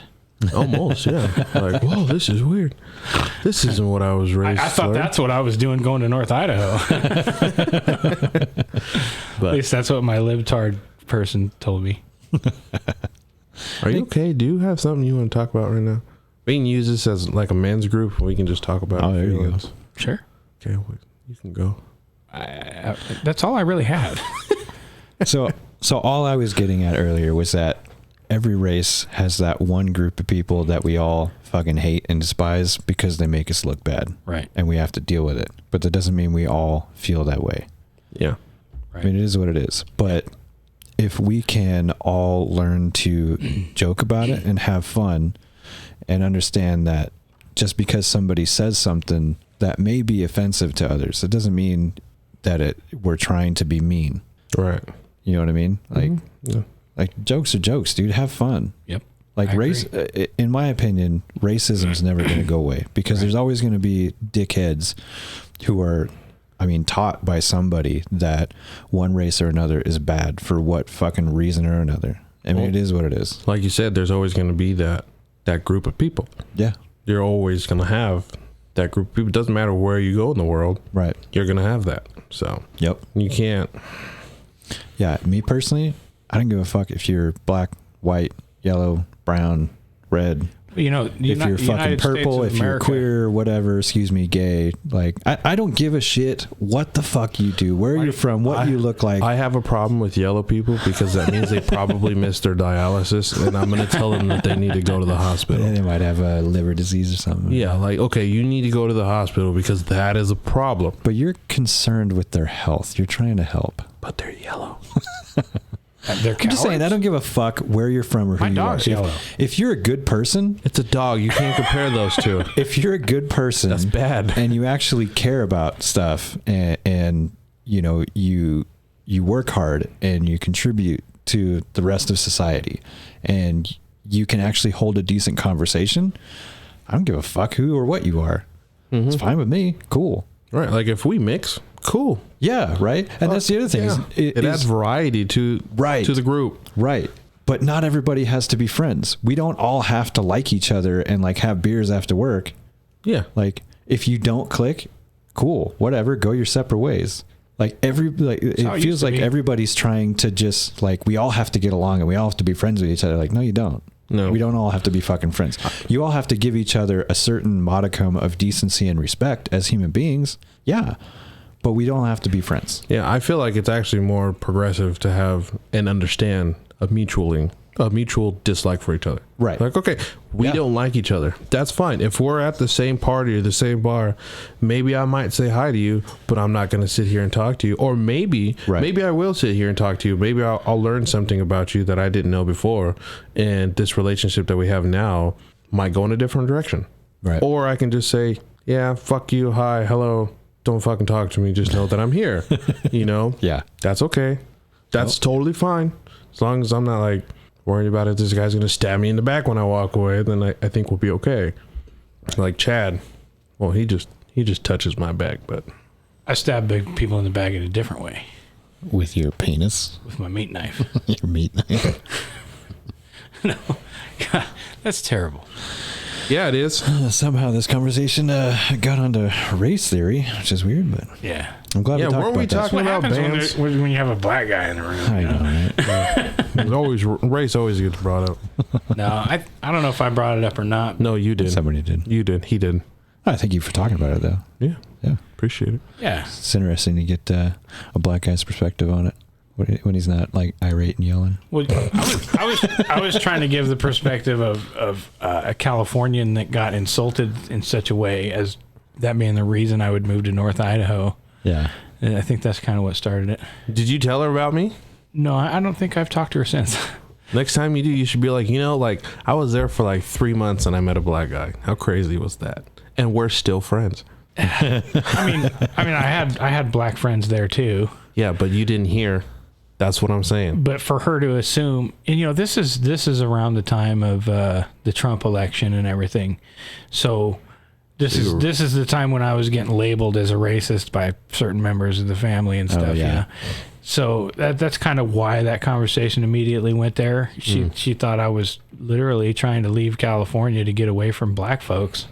I'm like, okay, well, maybe I'm trying to get away from her ass. That's weird that she just automatically like pinpointed it as that. And it was funny the way she said it. What if you were like, no, I just want to get away from all these gay people. She said other things too. Like she told me that I don't like Mexicans. Thank God I didn't go to Seattle. So here's the story. Okay. She also, this is totally going to open up who she is though. Then don't say. And that's okay. I really don't care.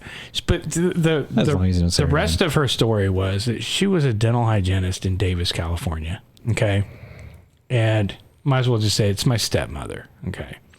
And she was a dental hygienist in Davis, California. And Davis is such a politically correct place. It's ridiculous. It's probably one of the more severe places for that kind of shit in California. And so, you know, she was a dental hygienist, and one of her patients was a Davis cop, a black fella that had moved up here and lives here somewhere. I don't know, Sandpoint or something like that, I guess, is what she told me. But she told me that the only reason that guy was comfortable moving up here is because he was an ex-cop and he was trained with firearms and martial arts and all that stuff, and that's the only reason he could feel safe here, you know. She also told me things like, because she was familiar with the area because of that, because she had a dentist that she used to work for also that had moved up here, who was a white guy, but very rich guy that lives up here somewhere. And so she had heard things about this area, and that's her black cop friend that moved up here told her, you know, that he's going to be okay because he knows karate and stuff, you know. And I'm just sitting there going, what the fuck are you talking about? You know, like, why are you even going there? Don't you want to ask me why I'm moving? You know? Yeah, she automatically assumed. She didn't do that. She didn't ask me why I was moving. And of course my answer would have had nothing to do with any of this shit, you know. But she also told me that my wife was going to have a hard time finding clothing here because all the women are big. Well, you know what I mean? I mean, that's the kind of mentality we're talking about here. Yeah. I wanted to strangle her, and I don't believe I've talked to her. So she's saying that you want to move up here because there's no black folks and it's all fat chicks. Yeah, I guess. I mean, I brought my own woman, you know, and I met my own black guy as soon as I got here. Good old Dante. Do you want to pat me? Yeah, I was gonna pat you. You're a little far away though. But yeah, I mean, that's on purpose. That's the kind of shit. You can't touch me this far away. That's the kind of shit that people will say in California when you're like, yeah, I'm moving to North Idaho. They'll be like, oh, so you've decided you hate black people now. Oh, okay. You've gone to the dark side. And no. Or would that be the light side, I guess? My reasons for moving here were purely, I love California. I grew up, the mountains and the streams and the rivers and the lakes and the trees and all that shit is where I come from. And of course we have all that stuff here too. So that's why I came here. One of the main reasons why I came here is mountains, rivers, lakes, streams, fish, hunting. And Gavin Newsom's not here. Exactly. Other than that, all of my reasons were financial or job market related, because of those things are what got destroyed for me in California. Right. You know. Yeah, it wasn't like, damn these black people, I gotta go. Yeah, California has basically destroyed the blue collar industry. Yeah, the middle class stuff, any kind of manufacturing. Yeah, you're done. And the thing with the manufacturing stuff is all those companies left California. They're all gone. Every single job that I had as an adult. I mean, I worked at McDonald's when I was a teenager for a little while, and KFC. No, those aren't going nowhere. Other than that, especially with the black people. After that,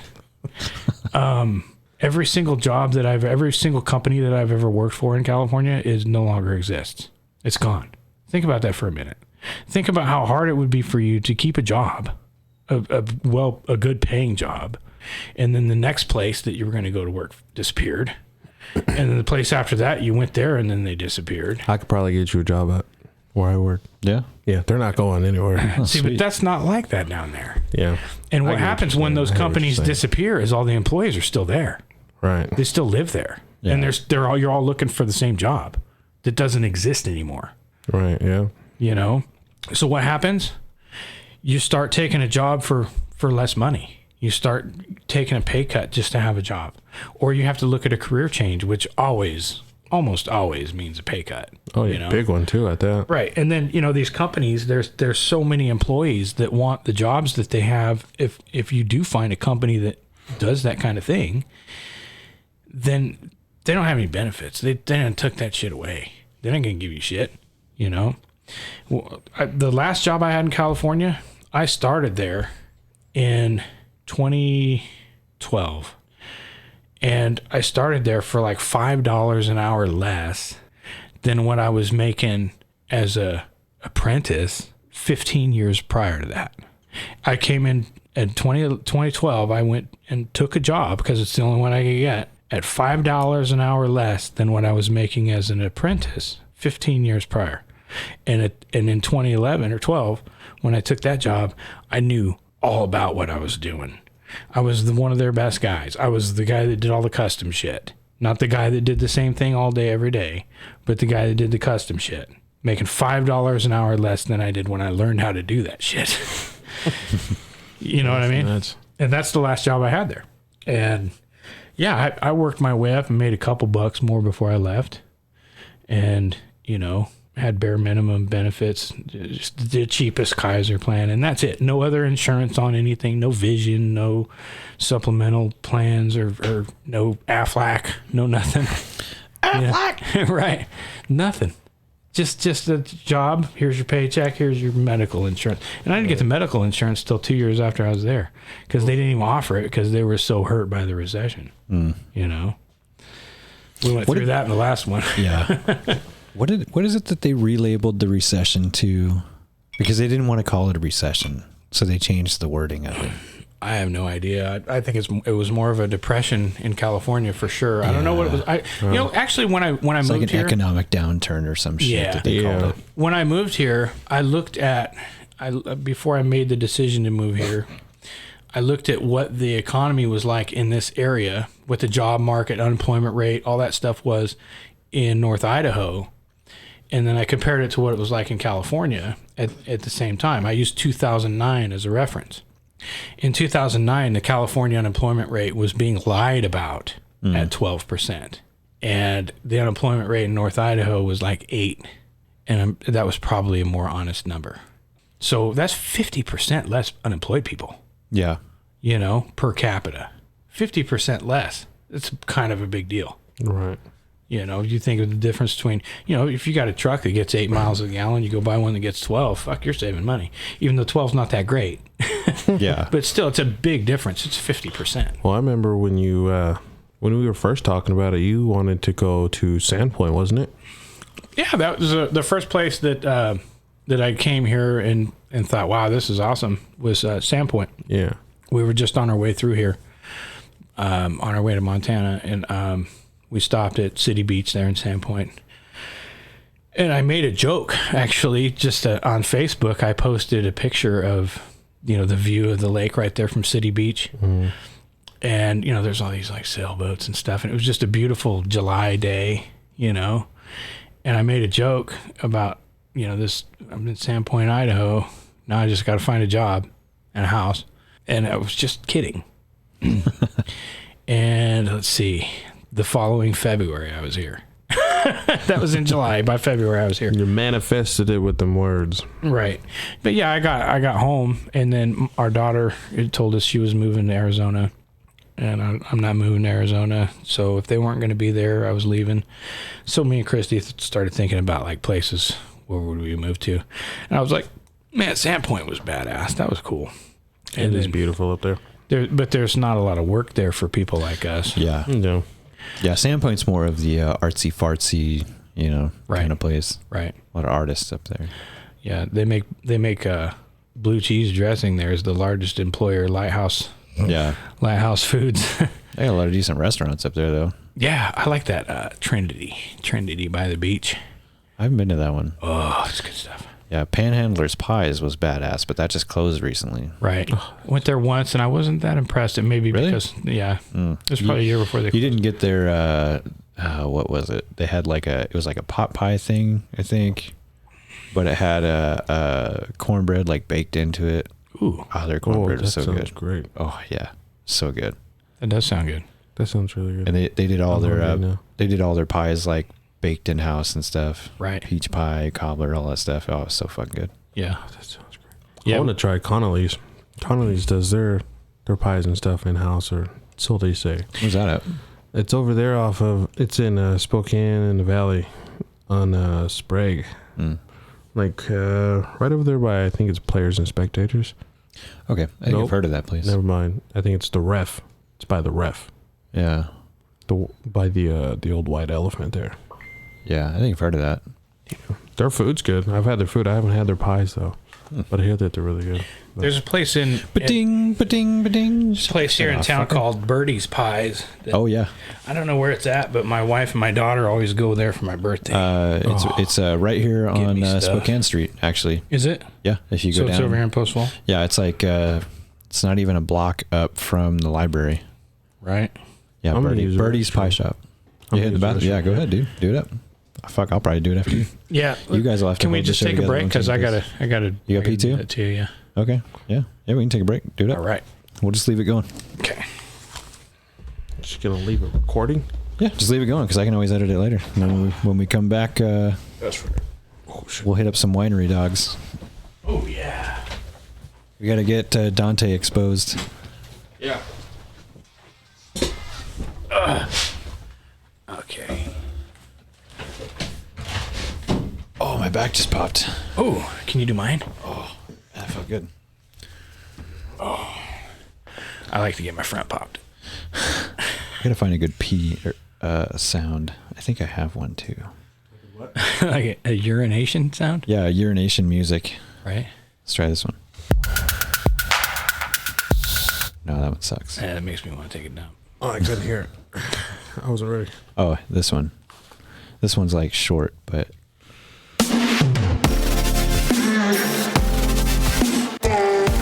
It's a good one. Bassy.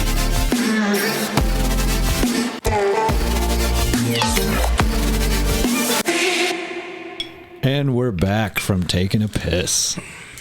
Oh, that feels good. Thanks for holding that for me, Chad. Better now. I can drink water again. All right, so where are we starting, boys? I don't know. Where were we? Well, before we got into everything else we were talking about winery dogs. Oh, yeah. Yeah, so we The got winery dog. Richie Kotzen, Billy Sheehan, and Mike Portnoy. So this one, I've actually been listening to Captain Love. I actually like this song a lot. So let's try this one. Such a great guitar player, too. Yeah. So what was it, Chad, that you were just reading about when we were out in the kitchen? So I was reading about where they got their name, the Winery Dogs. And apparently they came up with that because back in the day they used to use dogs around the vineyards to keep the wild animals out and preserve the vines. And they feel like that's what they're doing with music, is just preserving the old ways and not using all the electronics and everything that all these new groups are doing and auto-tuning their voices and all that stuff. And so they kind of named it that to signify that they are the keepers of the old ways, you know? Yeah. I think this is the same song that you and me listened to when you were on. Probably. It's a good one, though. They've got a bunch of great songs, man. Yeah, they do. Their third album's getting ready to come out in about a week or two, I believe. And it'll be getting mailed to me as soon as it's available. So their first album is out of print right now, and you can't get it for under like $125. And so their bass player was he was in a band, Mr. Big, and he was let's see, he played with it's escaping me right now. Big name. Let's look it up. Yeah, pull out the Googles. Right. I like their lead singer. We were talking about this before. How he has Chris Cornell kind of voice, Right. and you were saying kind of mixed with a little bit of Prince. Yeah, that's what my wife said, and I'm like, yeah, you know, some of the songs, he sounds like a lot like Prince, and he has a few different, you know, he can sound like Geddy Lee even sometimes, and from Rush. It's another good song by them. Let me look up one of the ones that. What do you think, Dante? I like it. It's pretty good. This is the first time I've heard this band, so Yeah, I'm gonna have to listen to them while I'm at work. Yeah. they're a hard rock band, dude. I'm trying to look stuff up on maps. What am I doing? What the fuck are you doing? You're not going to find winery dogs on maps. Are you that old guy? How do you use this thing? How do you work this thing? It's not a VCR. Come on. Wait, you'd probably be able to figure that out. Right. I'm pretty sure he's still got one. Probably, yeah. Betamax just came out when you like turned 30, right? Elevate's a good one, and I believe Oblivion is the one that my wife said it sounds like Prince. Oblivion? Oblivion. Oh yeah, there it is. Oblivion. It's a Winery great Dogs, tune. Oblivion. Yeah. Oh, there you go. I don't think that's it, but we can listen to that too. I mean, the skills of these guys, man. Listen to that bass. Yeah, no shit, right? It's got a weird, like twangy, metally tin sound to that bass. And that's what I was playing talking about earlier. Is he actually uses two pickups on his bass at the same time with two chords coming out of the bass, even, and two separate preamps. Oh yeah. One for highs and one for lows. Yeah, that's an interesting sound. Okay, so the one I was talking about is Elevate. Elevate.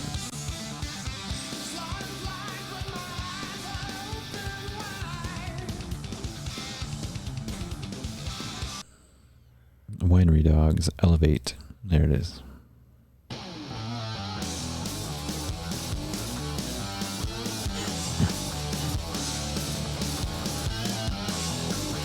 So another thing about this band is that, you know, they're kind of a super group. They're all these well-established musicians that have been very successful before. Right. And so when you say super group, though, a lot of those bands don't last very long because they've already been successful and they're in a super group to ride on the wave of their previous success. Right. These guys claim that they are all in this band to do something different than what they've done before. So they're in it for the long haul. Yeah, they're in it for the music that they can make together versus being in a super group. You know, like Chickenfoot. You got band Chickenfoot is Sammy Hagar or Joe Satriani. Right. You They're know. not just riding on the coattails of everything Right. that they've done before. Right. They formed this band because they were like, yeah, we want to do something That they hadn't that's done before. different than everything else Right. we've ever done. That Mike Portnoy, the drummer, he's from progressive metal, Dream Theater. You know, one of the best drummers in the world, probably the best at the moment. Now that Neil Peart's no longer with us. It's pretty good. Yeah, I'm gonna have to definitely check these guys out. Richie Kotzen was actually with Poison for a little while. The singer? Yeah. Yeah. Before as Bret a guitar Michaels? player. No. Oh, just playing guitar. Yeah, he played guitar for him like in the early 90s after their more popular time. Yeah, that gives you Chris Cornell vibes. And this still isn't the song I was thinking of. But Well, and We're to just gonna go through back. their whole records.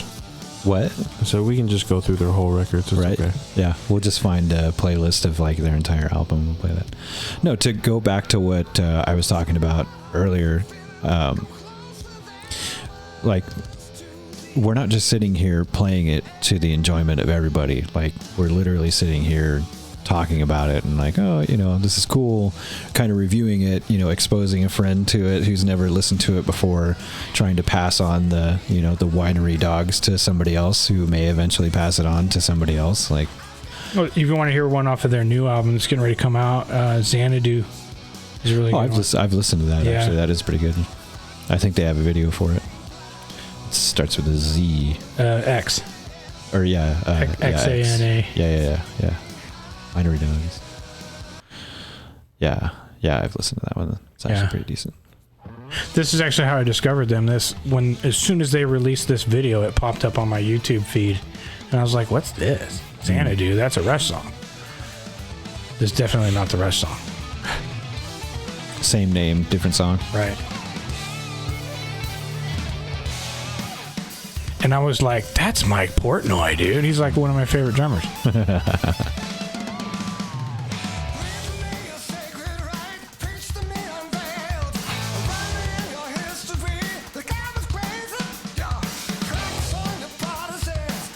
Okay, I know for like sure that this singing is the voice. song I was thinking of that he sounds like Prince. Are you it's sure? It's called Fire. Are you sure? Yes. No, he's not.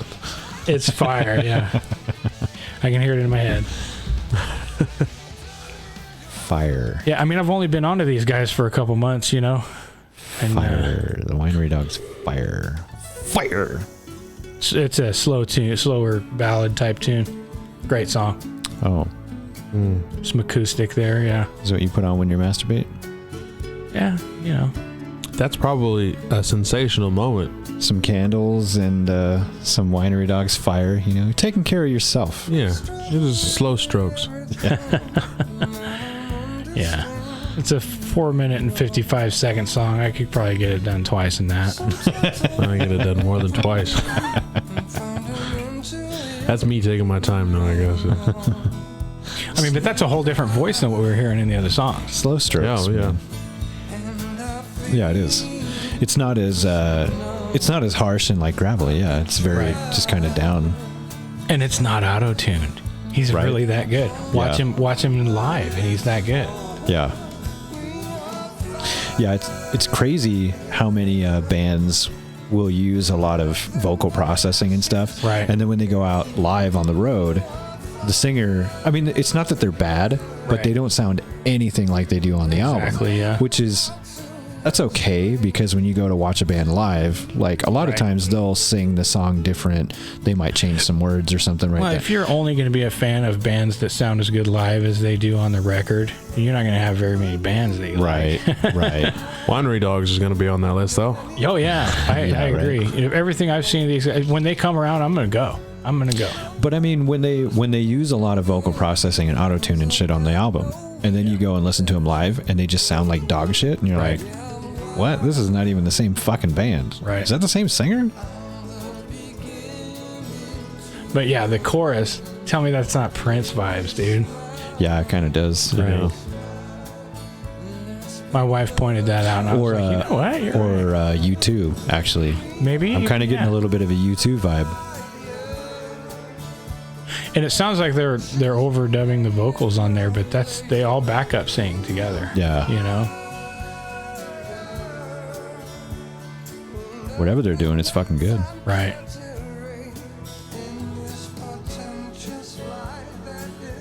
And yeah, these are the kind of musicians that they're not A-listers. They've never done anything that everybody knows, like U2 or Prince or Michael Jackson or Madonna. Or they're not those kind of people. But they're better than most of the A-list musicians. Like Portnoy, the drummer, he comes from Dream Theater, which, never made it mainstream. I mean, they were played on the radio. They've got like one song that was played on the radio. Yeah. And that caught my attention back in like 91 when it came out. And then, I bought the tape and listened to it over and over again until it wore out. And the drummer just was always like impressive. I mean, the guy sounds like a drum machine on steroids, And I've followed his career since then.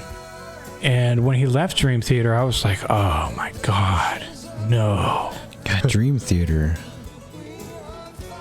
That sounds familiar. I know I've heard Their them, most but popular song is called Pull Me Under. You can look that one up if you want. I'm going to have to, yeah. The because drums in it are amazing. It's completely fucking annoying different me. than this stuff. Completely different than this stuff. That's what I was thinking, that Here's it's the not the second same on thing. the list right there. But yeah, There you look go. at that. Pull Me Under. Of course, it'd be the first one. Great song. It's a long song, too. Oh, we don't have to listen to the whole thing. Oh, this is the short version. Oh, somebody's home, maybe. There's a dog going nuts. Yeah, this sounds really familiar. Yeah, Yeah. I feel like I've heard this definitely. Right. This is prog metal, they call it, Prog metal. Yeah. This is from like 91. This is old. old. 91. Well, I mean, yeah. I mean, I'm the old guy here, and I was 14. Yeah. You know? 30 years ago, I suppose. Yeah. Homie here wasn't born yet. Yeah, right? I was 6 years old. I was probably having the time of my life. As a sperm? Yeah. In the astral plane. That's where I was enjoying. Yeah, I mean, there's another incredible vocalist that you've never heard of, you know? I don't remember the guy's name, but he is an amazing vocalist.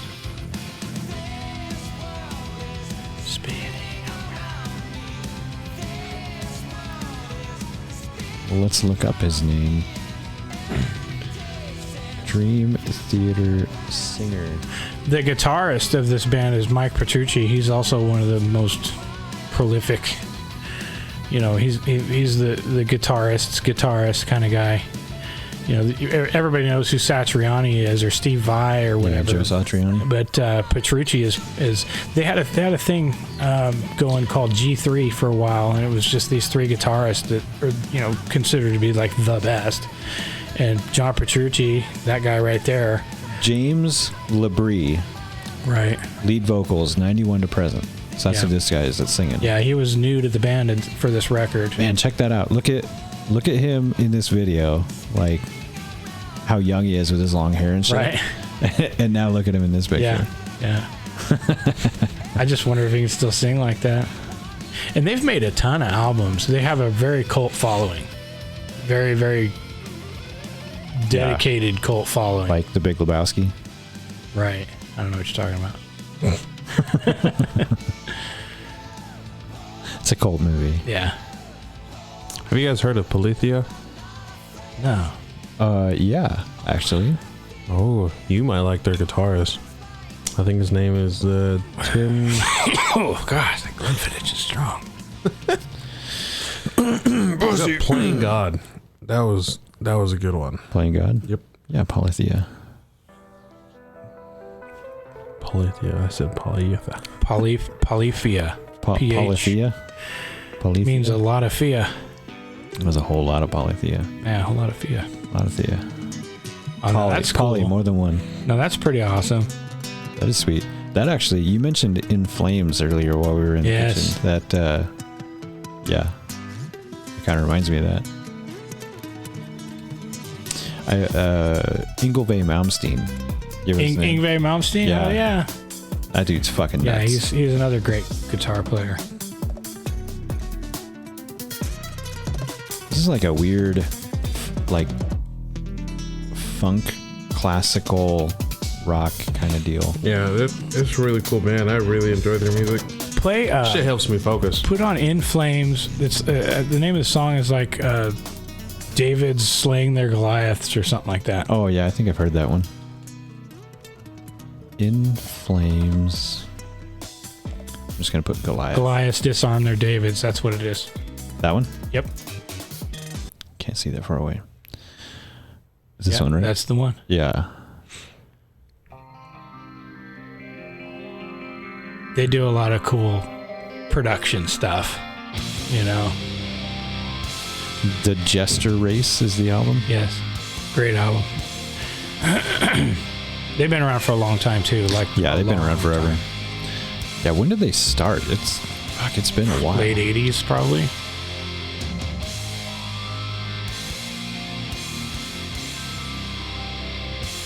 They have another song. I don't know how the fuck to pronounce it, so I'm gonna butcher it. But it's like Paolo Anders Visa or something like that. Polly Anders Visa, yeah. Yeah. Great song. That's kind of a guitar instrumental Yeah. tune, yeah. So Swedish heavy metal band formed by guitarist Jester Stromblad in Gothenburg in 1990. Yeah. So yeah. Yeah, they've been around a while. Dude, that's 33 years ago. Right? Damn.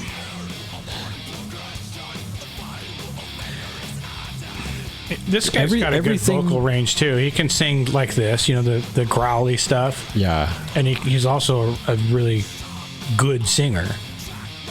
Everything that I like is at least 30 years old. Right? Except for women.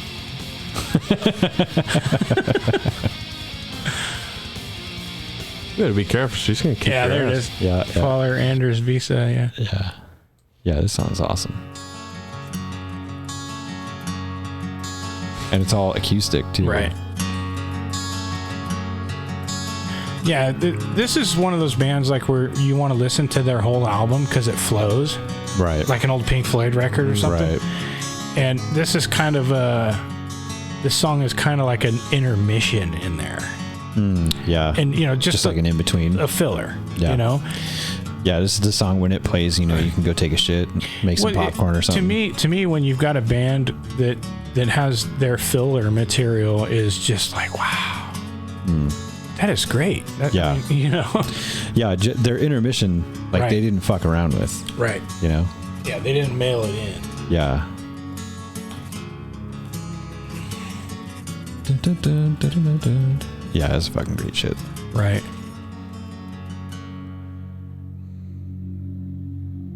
I think they do bring in the... I think at some point they do bring in the electric guitars and they get kind of crazy with it.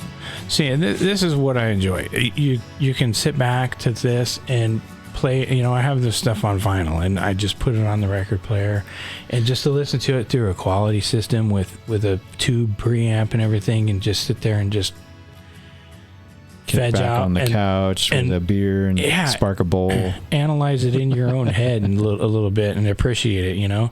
It's not the kind of music that you want to play while you're driving on a road trip or something like. Steve Miller's for that, but it's different. It's a different mood. Every band and every musician that I enjoy has a different mood for me. Yeah, I understand that.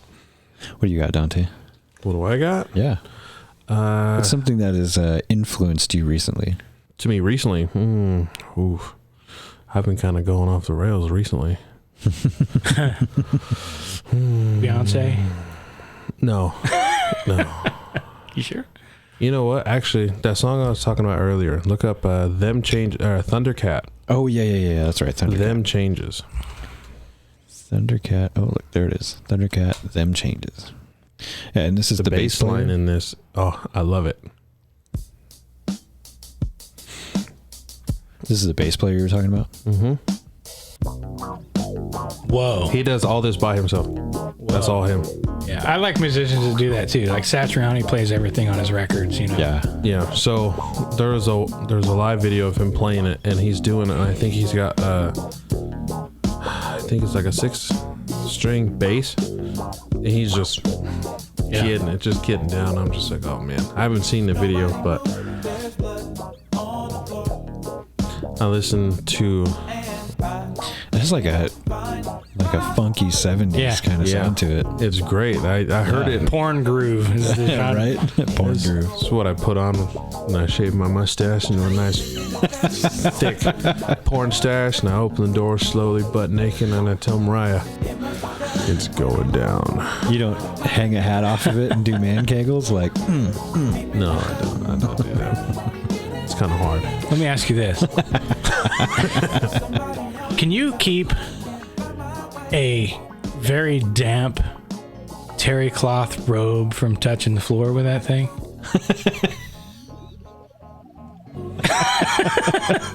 Probably. I can try. I'll give it a shot. We'll see. Next time I'm over at your house, we'll see.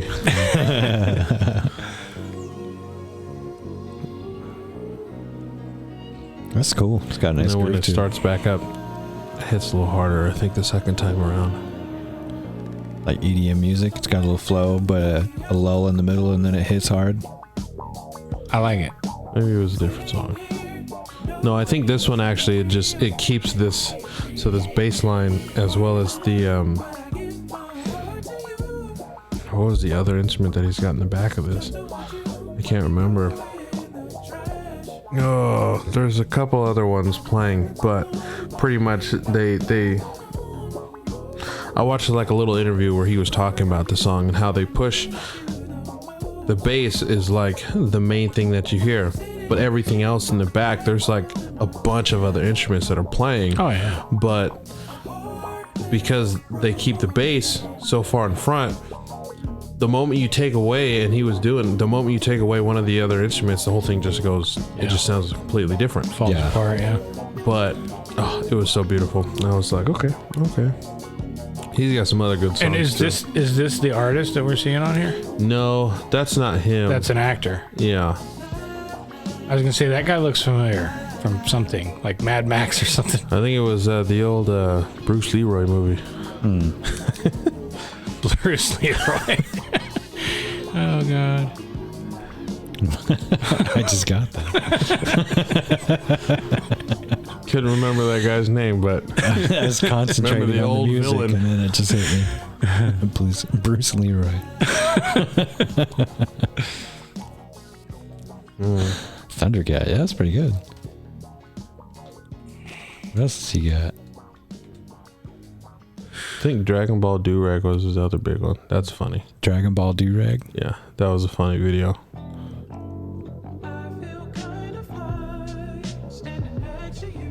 That's him. That's him. My. That's what he looks like. And he goes outside like that, huh? Yep. Wow. But the guy. What's the GG right here? Is that gay guy? G.G. Allen.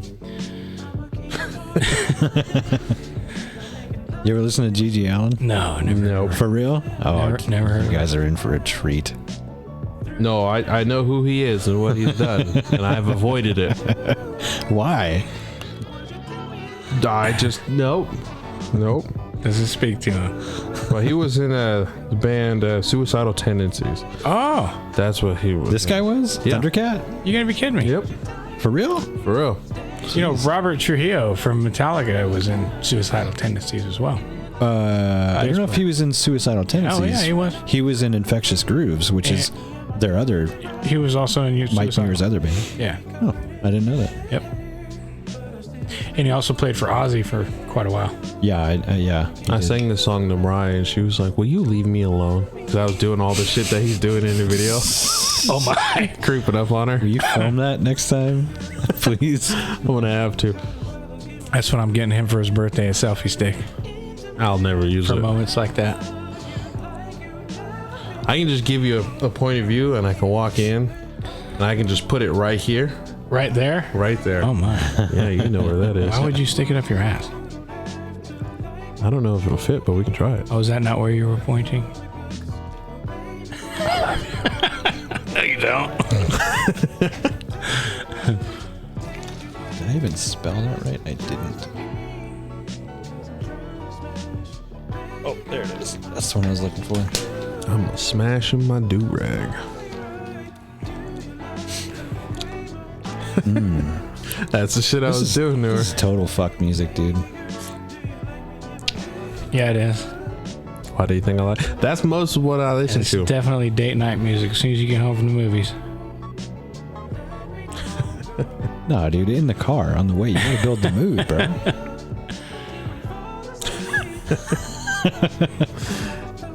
What the? From out the woodworks. And this guy was in Suicidal And Tendencies. this guy was in Suicidal Tendencies. Unreal. Jumping out of a dumpster. That's awesome. See, This is how I get laid at home. so ladies for and people gentlemen. listening, he's standing in a parking lot staring at these three hot chicks on a stairway, and he's like Okay, so twerking and shit. another band that I really dig on is God, oh God, don't do this to me. Hold on. Don't look at me. They probably don't look like I do. The epic Faith No More. And everybody knows the Okay, song. here's G.G. Allen. Expose Yourself To kids. to Kids. Expose yourself Oh my. to kids.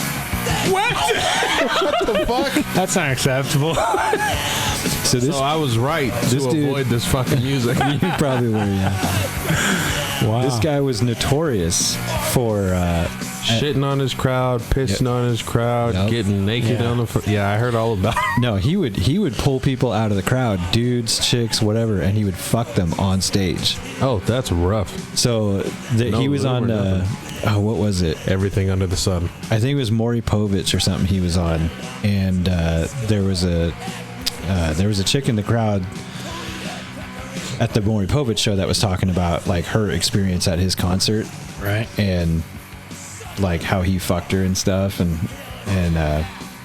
yeah, it was a big crazy deal. But there was somebody that was like, oh well, no, it was him. I think he said, if you go to one of my shows, like, you know who the fuck I am and what I do. Right. So if you don't want to get fucked, don't come to my show. Yeah, because it could happen. I guess so. I need to start a band like that. We can do it. So everybody knows Faith No More, epic, right? Yeah. You want it all, but you check out Mike Patton, the lead singer of Faith No More. Did you know he has the widest vocal range ever known? No. In pop music? No. I would have never even thought that. So pull up Faith No More, Easy. It's a cover. Easy like a Sunday morning. Oh, yeah. So Faith No More, Easy. I suppose you're so curious. Okay. What am I looking at? That's here? on my list. Is that it? Not Yeah, that one. Thank you. Because I'm easy. Oh, come on. It's GGO. I mean, listen to how this guy can sing. This is the dude from the fish flopping around video. Yeah. You Which know? fish? Okay, I'm guessing he's not familiar. Man, when did this come out? Because this is really familiar now. Late but 90s. I would have never thought it was him. Oh yeah, I've fucking seen this. Yeah. I never would have thought that was him. Oh, dude. He's the best singer in the world. That's fucking crazy. Seriously, he has a wider vocal range than Mariah Carey. Because he can go so deep, and he can also go that high. I would much rather listen to him singing Christmas songs. Right? As long as he moves, I think we'll be okay.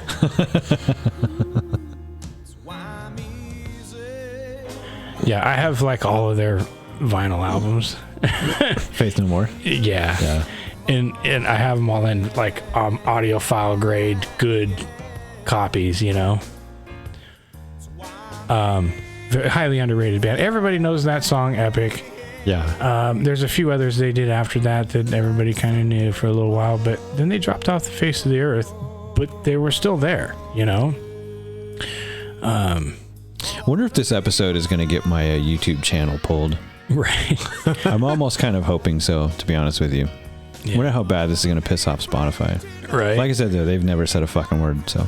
I think if you're talking over it, and that guy right there, the drummer, is a badass too. Mm. Yeah, fuck.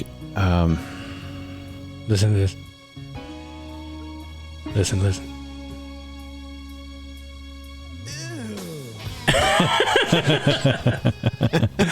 It's a bunch of dudes dressed in drag. So the guitar player, the guy with that guy with the long curly hair, Yeah. he's a clamper. For real? I've met that guy. Huh. Yeah. Is he cool? Oh, he's way cool. What's his name? He actually grows. He's not a guitar player in a band anymore. His thing now is he grows giant pumpkins, like world record fucking pumpkins. Really? His name's Jim. It's Jim something. He was in Bill and Ted's Bogus Journey, like the second one. Yes. Station. Yep. Jim. What the fuck's your last name, Jim? Faith No More guitarist. He's not the guitarist anymore. Yeah, so. he's not. He doesn't play for them anymore. So it was Jim Martin, actually. Yeah, Jim Martin. Mike. Or is this just? Oh, this is members. Lead vocal samples. Lead guitar. That's the current members. John Hudson, 96 to 98, 09 to present. Former members. Here we go. Jim Martin. Yeah, there we go. Lead guitar, backing vocals. All Faith No More releases from We Care a Lot to Angel Dust. So We Care a Lot was We Care a Lot was an album that they had before Epic, with a different singer. Yeah. Mike Patton was not the singer. It was actually a black guy with like cornrows and dreadlocks and stuff. Well, which is it? Because those are very different. It's something. I'm not hip. We to that care stuff. a lot. Dun, dun, dun, dun, That's like if I was like, dun, dun. he had a fade, but he had long hair. Okay, now we got. Now we fuck. Now we. Now we gotta look that. Like, which one is it? Right. Yeah, this is something way different here. Yeah, because in "We Care a Lot," the Play voice it. does It's sound so different. lame. So lame. Mike Patton made that man. I'm sorry. It's funny because I like this song. But yeah, this is kind of fucking corny now that I'm watching the video. Right. I've never looked this up before. Oh, that's a sweet guitar though. Flying V.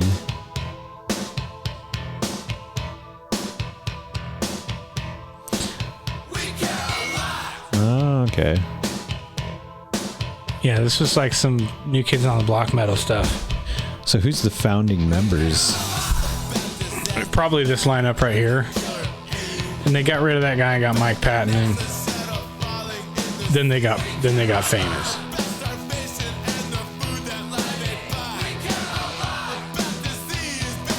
It's funny because he almost sounds like Mike Muir to me. Like this guy right here could almost do the all I wanted was a Pepsi and she wouldn't give it to me. Right. Yeah. But yeah, Jim Martin, the guitar player, his big thing now is he's out of the music business. He's actually good friends with James Hetfield too. They're like tight. But not Lars Ulrich, right? No. Okay, good. But yeah, his thing these days is he lives in like in Northern California. I want to say somewhere out of the Redding area, Red Bluff, Redding to the like Weaverville area maybe. And he grows giant fucking pumpkins, like 800-pound pumpkins. That's his thing. Oh, look at this. Former members, Courtney Love, 83 to 84. Oh wow, that's I wouldn't have guessed that. But release contributions, none. Somebody from this lineup. So they here- never released her shit. They were like, yeah, we're just gonna hold on to this, volt that shit. Yeah. I do believe one of these guys ended up in suicidal tendencies as well.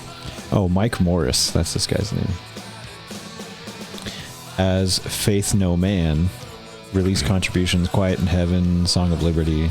Yeah, they had a few different names early on too. Yeah, they fucking went around the world with their names and everything else before Right. they landed on Faith No More. Yeah, and today it's hardly any of their original members. But Mike Patton was also in. I'm so bad with remembering shit today. Another band that was It's pretty. interesting because if you look up Faith No More, I mean, obviously this song comes up, but they had so many different names. It just seems weird to me that, like, Mr. Bungle. That was also Mike Patton. yeah. I guess the answer I'm looking for is who started the band and who like owns the name. Right. That's a good question. You know what I mean? So Mike Patton's kind of like one of those guys. He's got a lot of irons in the fire all the time. He's always, he still plays with Mr. Bungle. Mr. Bungle. Yeah, they're kind of goofy. I'm just gonna pick one of these. Have you ever listened to Infectious Grooves? I'm sure that I have. Mike Muir's other band. So I only know about them because of that movie Encino Man. So Okay. the prom scene where they're at prom towards the end of the movie. Right. The band that's playing, This video is crazy though. the band that's playing is Infectious Grooves. So it's Mike Muir and all those guys. Right. And I didn't know that until recently. I was like, man, that's kind of a fucking cool song. And so I started Googling it and looked it up. And I was like, no fucking shit. I haven't seen Encino Man in so long. That was such a funny movie. Yeah, it's great. I'm gonna have to go watch that one. Some chick singing, some guy dressed as a chick eating lipstick. What is up with guys in drag? I have no idea. Dude. Yeah, Mr. Bungle is pretty eccentric. And they're just a bunch of guys from like Eureka, California that got together. Oh, that explains it. And Never mind. but they've been doing this for like 35 years. do some weird shit. Is this what you used to do, Chad, before you moved up to Idaho? No.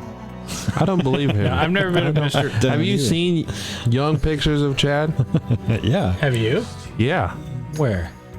Somebody showed me. It doesn't matter who. This guy, if you put a wig on him, he's doable. Like, I've seen the ones You in his put make- bedroom when he was like in his 20s and he had lipstick all over his face like that and he was wearing a dress or skirt, sorry. You guys are full of shit. yeah, like sorry, but if I've had a couple shots of tequila and I'm at a bar and I see young Chad with a wig, I'm gonna be like, all right, I can bag that. Yeah. Yeah. If you had a few beers and you're not paying attention to the Adam's apple, sure. Maybe I'm just ignoring it. That's what I'm doing. You want to believe that it's I know that I'm not real. going to get a call in 3 months. Right. That's Dante, I'm pregnant. the fuck you are. 3 months? Who waits 3 months? A lot of women. They got to make sure it's there first. All I know is if I was pregnant with your baby, I'd just make sure I didn't run out of milk. Unless it's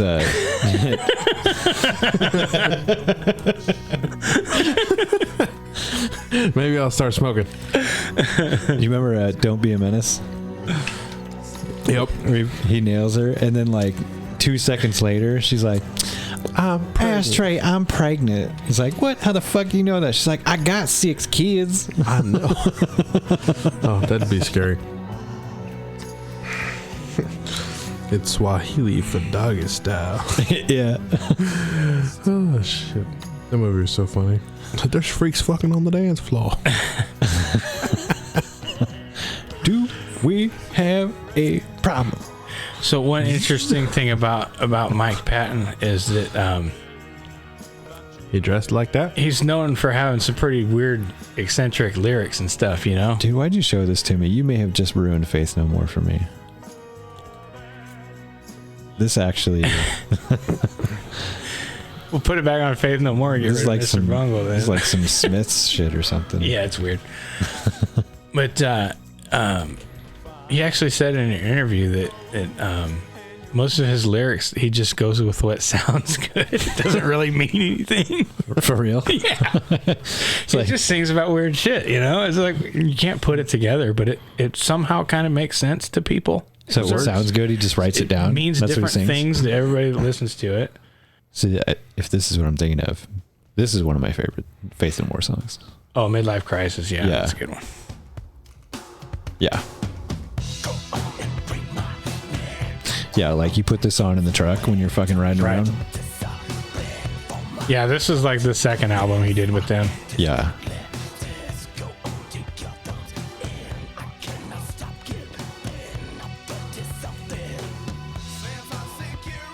So yeah, none of this means anything, not even to him.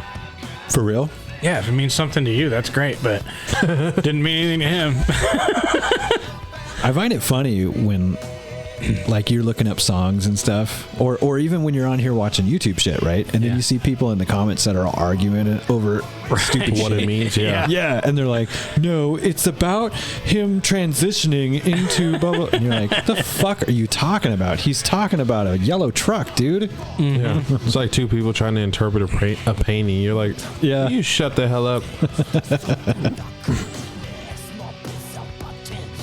Yeah, it makes no sense. Like, why are you even arguing about this? And two, I think you're way the fuck. One of overthinking their this. favorite videos of mine is it's Faith No More, everything's ruined. Everything's ruined? It's hilarious. I don't know why it's hilarious to me, but it might be hilarious to you. I don't know. Check it out. Everything's Ruined by Faith No More. Oh, this right here. So this is It's a So monkey talking about playing him- the drums. Look at that. yeah. So we were talking about a monkey playing the drums, right? So in Infectious Grooves, the song's called "Feed the Monkey," and this is the one that was from Encino Man.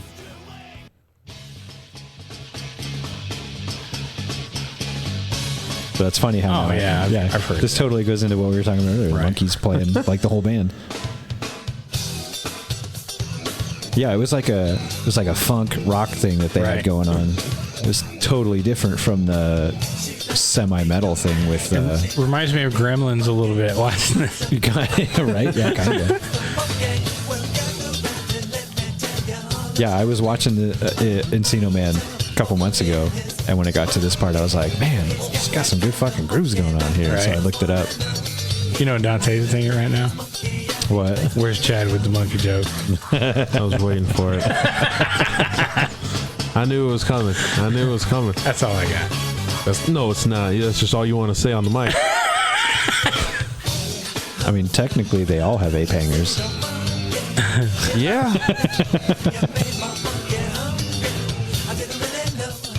The one at the drums is getting it. I know, right? Right? It's fucking all over that shit. Having the time of his The fucking guitar life. player knows what he's doing. I like that cowboy hat. That's good shit, man. What was the other one you were talking about? Oh, Everything's Ruined. Is that Faith No More? Yeah. Everything's ruined. Yeah, there it is. This video just gets to me for some reason. It's like, what the fuck? It's just so odd, off the wall. It's so Faith No More. It's ridiculous. The visuals in this video are just like what I was saying with the lyrics.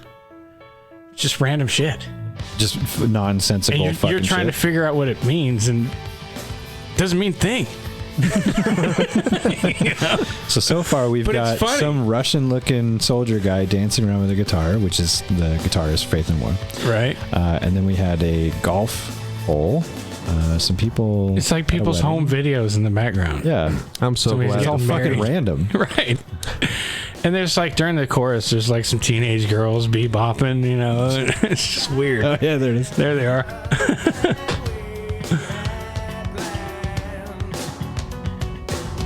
I wonder if they hired them to do this at a green screen, or if this is like from a home video where those two girls were just singing Oh, a that's song, totally green screen. and he just like used it as lyrics. The numbers on the count.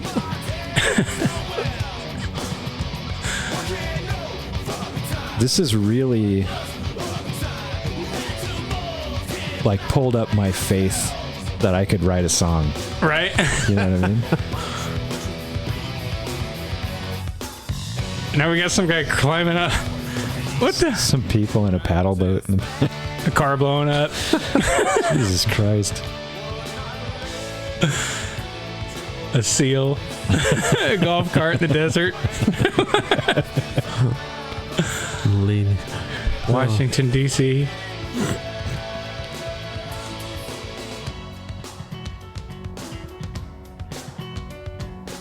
God, it's so crazy because this is such great music. Yeah. So to think Dude, that it's I really just like this song a lot. Yeah, but I mean to just think that this is all just nonsensical fucking shit. But yeah, but everything about it kind of feels weird, funny, like the Reese's T-shirt. You know, now we're doing surgery on somebody here. Somebody's like knee is cut open. Right. Yeah, what the fuck is this all about? And Martin with his glasses and shit. What the hell? Now we're cutting up a prime rib, and now we're standing on a bunch of Makes me fish. hungry. That's hilarious. Yeah. America. That's what it means. That's what it means right there. America. All they need is Hulk Hogan in the background dancing around. They probably didn't want to pay $1 million. Probably, right? And Well, when was this? case of Busch Light beer. When did this When release? was this? Probably like 96 or something, maybe. Oh, yeah. I wouldn't want to pay that motherfucker. either. Google. Maybe 98.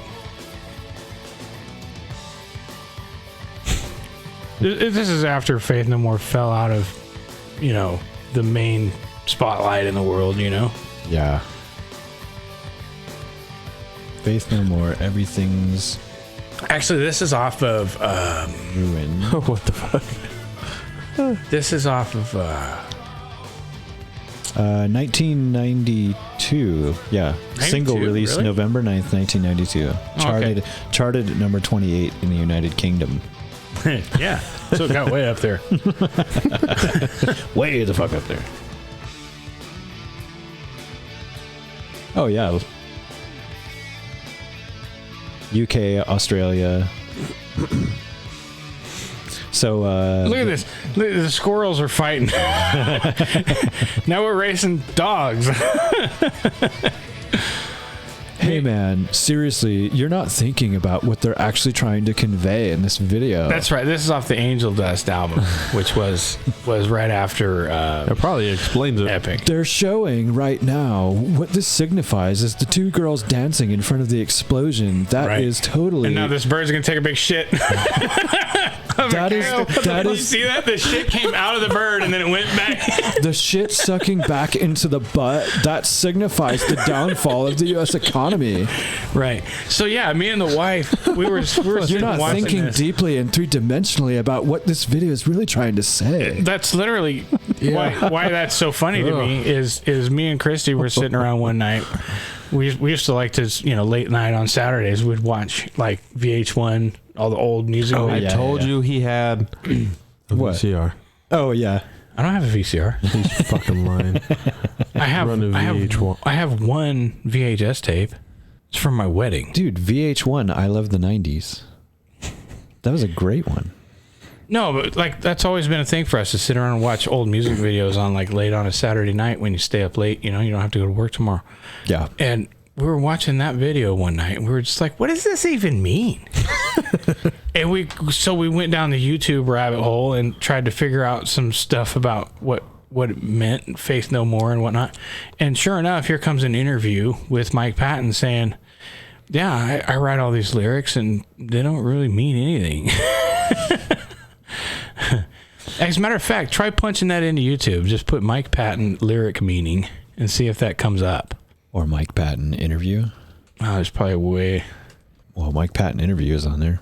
Mike Patton. Yeah, hit lyrics. Yeah, Mike Patton lyrics. Meaning, check that out. Air meaning, yeah. So you're getting all that. Yeah, no, it doesn't come up.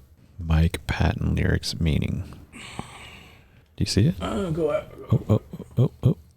Strip Search is another good song. That is a good song. Yeah, I don't see nothing. Yeah, it's probably going to be hard to find, but Yeah, if you went down a rabbit hole, we're not just going to find it. right. We got to go down the same rabbit hole. So where'd you start, Chad? Yeah. Can guarantee you we started with Everything's Ruined. Well, let's look at interview. We'll see what comes up. Mike Patton, the sandwich. Oh yeah, interview? click on that. The guy's hilarious. This is a good one.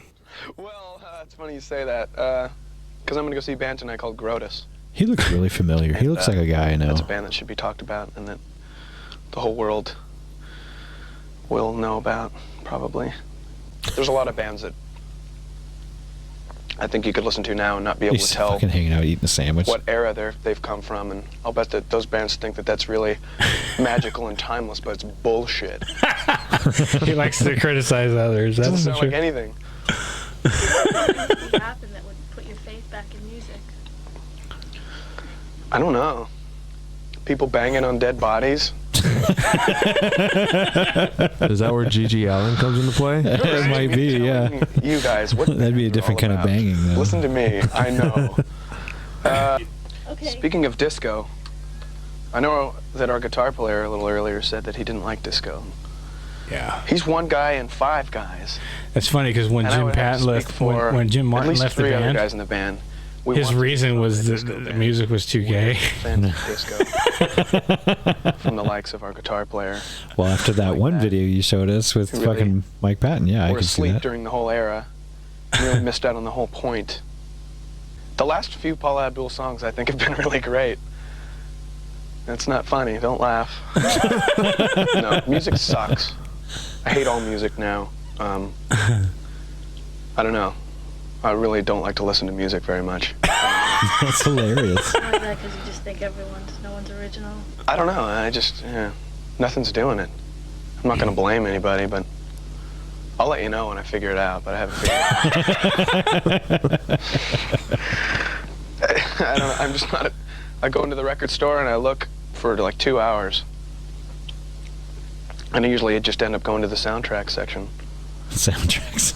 But, yeah, it's kind of, it's pretty sad. Grotus is one of my favorite bands. They're about real heavy, kind of industrial sort of sounds, but they're not like they're not really. I can't say that word, industrial. It's a bad word. Well, they have every industrial ingredient, to put it that way. But the end result is far more complicated and far more sick than any industrial. Is that even real? Band. What? One of the guys' Grotus. quotes from the band was, Oh, I thought you were looking up I Grotus. think the No. editor said, do you think you're making any I original don't think that's sound? even real. Out of guilt, he said I something mean, I could like, look up Grotus, but he said something like, how the fuck would you even spell oh, that? gee. I guess Grotus. you have Grodus. to bang on a badger carcass or something like that. I don't want to do that just to be original. It might be real. And I don't know, it just made me think, well, I mean, God, I'd love to bang on a badger just a- carcass. I don't see Fucking Mario Most people soundtrack. Yeah. would. Yeah, it's all Super see, Mario he's Brothers just shit. talking Computers shit. just take over music. That's the way he is. He just says stuff that sounds good. Yeah. Computers are a lot more messed up. So the than evil. band he's talking about doesn't The more even messed up fucking and farther exist. the Right. music gets It's his from favorite music, band. the better I love the healthier Grotus. it's going to be for music. Space Hog. I think computers could kind of take it to a new level. This is like a prime for it. example of like People are the worst. schizophrenic or something that The just worst thing somehow about got music into a is band. Go to some of his later interviews if you go back.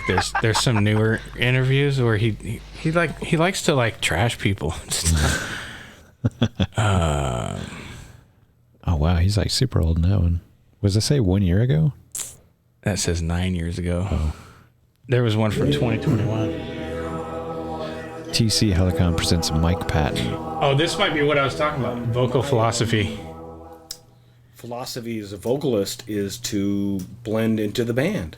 I'm not bigger than the band. I'm not anything more. I'm just another instrument. And so I see the voice as when you're playing in a band, like a rock band, like normally what I play with, it has to be a part of the fabric, and that's it. It's like a big rug, and you know, I'm just one of the weeds. Metronome going on the right. Yeah, right. You singer hear it in the has to background be, clicking. You know, top front, you know, panned center. I think it's bullshit. You know, I think it's bullshit. So to me, the way that I see singing is you have to be very adaptable and very musical, and not necessarily an instrument that needs to be front and center. I mean, I fucking hate that shit. I hate that shit. I am not cool with singers that are always front and center. I'm not good with it. He must love Tool, man. Right. There's a place for that, but I have to tell you that I think that the best recordings are when a singer is maybe a little bit buried in the mix and doing something with the instruments. The voice is an instrument, period. That's actually one of the things that I like All I'm about trying to do Maynard is Keenan what's appropriate for the is music. he's usually in the background in the dark, just like dancing around and being fucking weird, Right. Singing, you know. That could be He's not usually up in the front. really intense and front and center. And that could be being. God, he's such you a know, weird fucking guy. He's a very weird guy. So this band, it's called Crowbot. Yeah, I've heard of them. Have you? Yeah. So they opened for Guar the last time we went Okay. in October, November. Yeah, Band you're is talking about interesting. Mike Patton being fucking weird. These guys were actually fucking rad. Like they had this weird like opener that was something similar to like what Guar would do, but Yeah, I can't think of the song that I know by them, but I know that I know one or more. So the funny thing is, their lead singer, right? They had this giant egg thing that was on the side of the stage, Right. And so they did this opener thing, and I can't remember what was going on, but like when the first song started, the band was out, and like they start just right into it, just playing, and he jumps out of this like giant egg thing onto the stage, and the first thing I thought was, holy fuck, when did Russell Brand start a fucking band?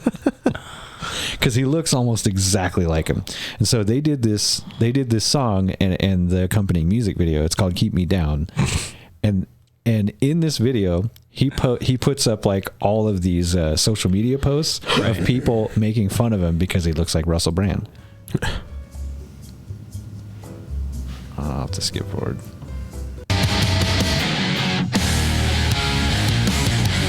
Russell Bland. Russell Bland. Yeah.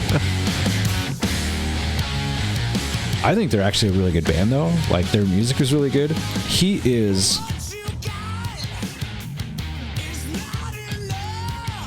in every sense of the word a showman. Right. Like, for an opening band, they did not disappoint. Huh. There was one point where he jumped up on their guitar player's shoulders. Wow. And the guitar player was still fucking playing.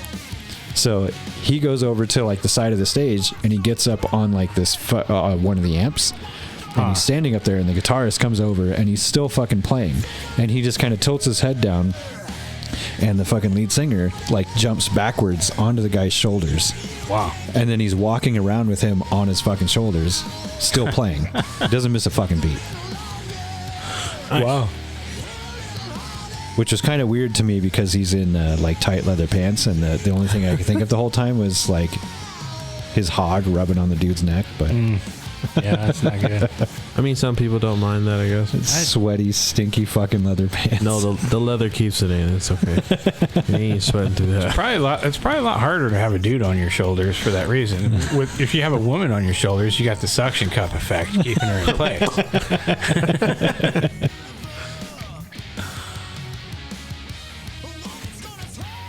Yeah, it was a really good show, though. Like, if these guys came back just on their own, I would fucking go pay to see them. Right. That'll probably happen. He's moving around the stage. I hear him on the radio a lot. Yeah, he's moving around the stage the whole fucking time and just, like, really doing it up. Their music's really good, though. Yeah. Man, too bad we didn't find any Grotus. Yeah, I was really looking forward to getting into some Grotus.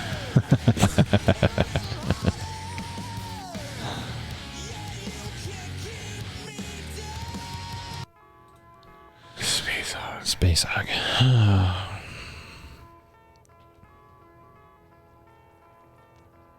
Well, shit, fellas. The 90s. Yeah, the 90s. Right.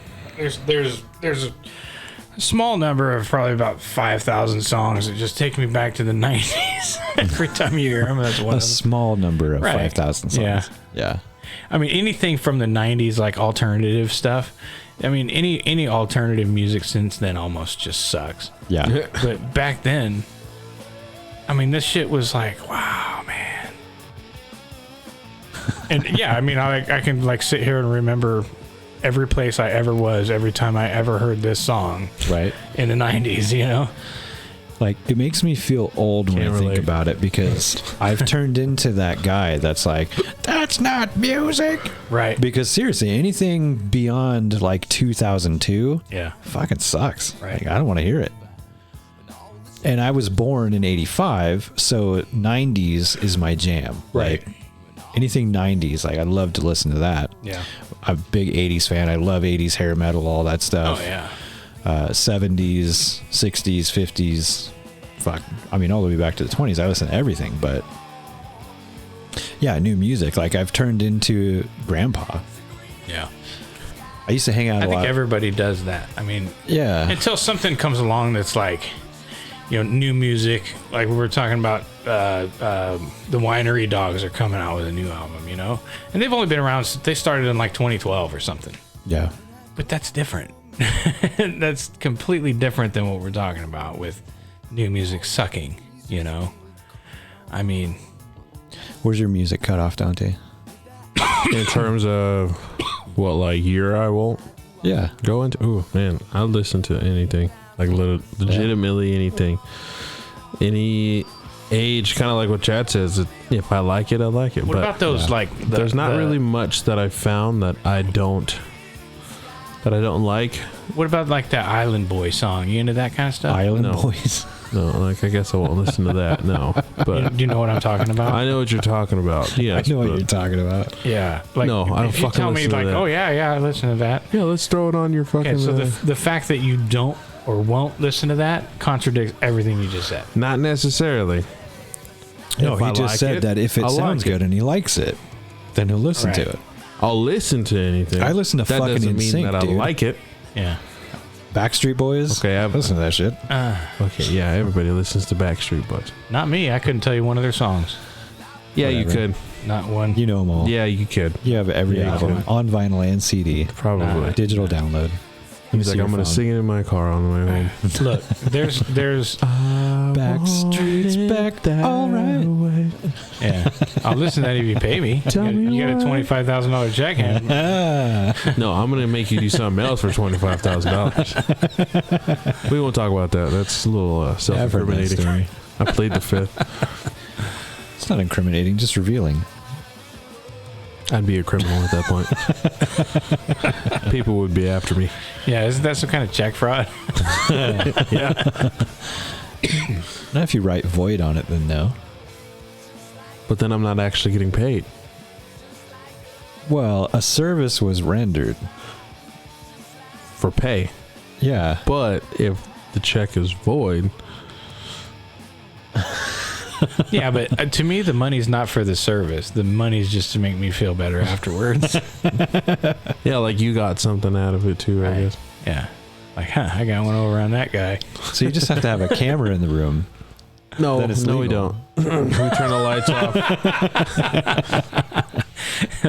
That's the weirdest fucking thing is that prostitution's illegal until a camera's involved. And then it's just porn. And now anybody can make an OnlyFans, so it's not even like I know, right? it's really hard. Yeah. Like I can just literally make an OnlyFans and just go get. If you have a webcam and extra time, you can make money I'll just put it up in my car, like right there on the rear view mirror. I'll just put it right there. in your car. Fold the seats forward. Yeah. What are you gonna do in your car for OnlyFans? Fuck bitches in the back seat. Yeah, You think I want to take dirty hookers to my house? you could probably just beat off in the car. Like, dude, seriously, that could be your second job on your drive home from work. You could just beat off in the car with the camera. You don't even have to show your face. Here, put that. Just down on your hog, dude. So are you gonna subscribe to me? If you put up an OnlyFans of that, I'll subscribe just because I love you and I'll support you. Okay, $5 a month. That's all it takes. You see me stroking in my back seat, but you'll never know it's me. I'll even get fake tattoos, and they'll change each time. nasty. How is that nasty, Chad? You guys are dirty. Don't put that on. I don't even know. We were talking about 80s 80s music? music. Oh, Steelheart. I don't think I've ever heard this. What? You never heard Steelheart? I don't know. I got to hear it. Maybe I have. So, yeah, this goes along with the subject we were just talking about. Beating off in a car after No, work? just like generally gay stuff. Oh. Oh, okay. Wait, Masturbation's not gay. I think you're thinking of Nelson. Hey, I would bang them. I'll tell you what. Those are the hottest two looking twin chick dudes ever. Oh my God. They make good music too. Sing though, like a girl. I probably have heard this. This sounds familiar. Wait till actually, he this hits is the good. high notes. He'll make Mariah Carey sound like George Carlin. The high notes? Yeah. George Carlin. Fucking love George Carlin. I saw him once live. It was awesome. I know things you never see. Yeah. You never see someone taking a shit while running at full speed. when the show we went to, the first thing he said when he got up on stage is, he said, you know something people don't talk about much anymore? It's pussy farts. Heard that one. Right. Pussy farts. And then he goes, no, I don't do transition material. Queefs So now we're going for to the talk about layperson. weather vanes. You know why they put a cock up on the weather vane? Because if they put a cunt up there, the wind would blow right through it. Yeah, this is your song, Dante. You go. Yeah, I've heard this. I didn't know course you these have. guys sang it though. This is on like when you're watching late night TV and they show that everything 80s Yeah, like that's what I'm music talking bundle. about. Yeah. Saturday night. Where you can buy like 25 CDs of fucking music. Right. You know they still do that shit? No, I don't watch commercials. Well, neither do we, but You I mean the can't. Columbia House? Fuck that. No, we were 25 CDs for a penny? God, I'll be honest. still I owe got the them love guys. collections. Yeah, of so the do I. 90s in my car. I fucked them twice and Yeah. still never paid. I probably owe them like a nickel. No, we were watching something. Oh, it might have been after like Monday Night Football or something. Oh. And we just left the TV on and we were talking and bullshit, and me and my wife. And one of those commercials, like, you know, paid programming came on, and it was like Sounds of the 70s or some shit. Right. And I was like, they still fucking sell that? Like, you can download everything you want online. Who's sitting in there? I mean, I guess people who grew up in the 70s maybe, but who's sitting in their house like, oh, fuck yeah, 25 CDs of, you know, Kool in the Gang. Right. I'd buy that. I would, yeah. Yep. I remember you used to get the Get down on they it. would Come send on you now. It just doesn't seem like a good If you investment. really want it, they would send you like get down on it. No, a brochure looking thing, and it had a list of all the music you could get, and you would check the box. The ones you wanted, and, Right. and you'd send it back. Yeah, that's how I got the first Disturbed album and a whole bunch of other CDs. That God, I they don't were have still doing anymore. it then. Even that's like Yeah. 99 or 2000. Yeah. Yeah, no, I did that once when I was like 14 because we got the thing in the mail. Yeah. And I've actually had a checking account since I was like 12 or 13. My mom set it up for me. Right. And so that's how I got it. Yeah. And it was like $5-6 shipping or something. And then you just pay the full amount later. So Right. I did that. And the first time, like, I just never paid him. And I got a bunch of notices in the mail, and then nothing ever happened. Okay, whatever. So then They send you to collections for $5. yeah, so, well, however much the CDs were. Right. But then when I was like 16, 17 or something, it came in the mail again, and I was like, oh, fuck yeah, I'm gonna order some CDs. so I did it again, and this time, like, they came after me. But then I think my mom sent a letter back to him, and they're like, oh, by the way, this is a 16-year-old kid, blah, blah, blah. And they had to stop. They couldn't come after me because I was under 18. Right. So technically in the state of Idaho, I wasn't of age to sign a binding contract. Right. So they were fucked. They couldn't get their money from me. Nice. Which, yeah. So that's why I say I fucked them twice, but Yeah. I kind of feel bad about it now. That's funny shit, though. Get down on it. Get down. Now I gotta look at that. Kool in the Gang. Kool in the Gang. Oh, good fucking job, oh my Chad. god. Hey, it was empty and I had a lid on it. Oh, yeah, I forgot. Kool in the Gang is spelled with a K. Oh, yeah, they sing Celebrate. Celebrate good time. Come I've heard on. this so many. I've heard this song so many fucking times. I stopped listening to it. My, Yeah, this when I was a kid, this is what it was, man. This is the shit.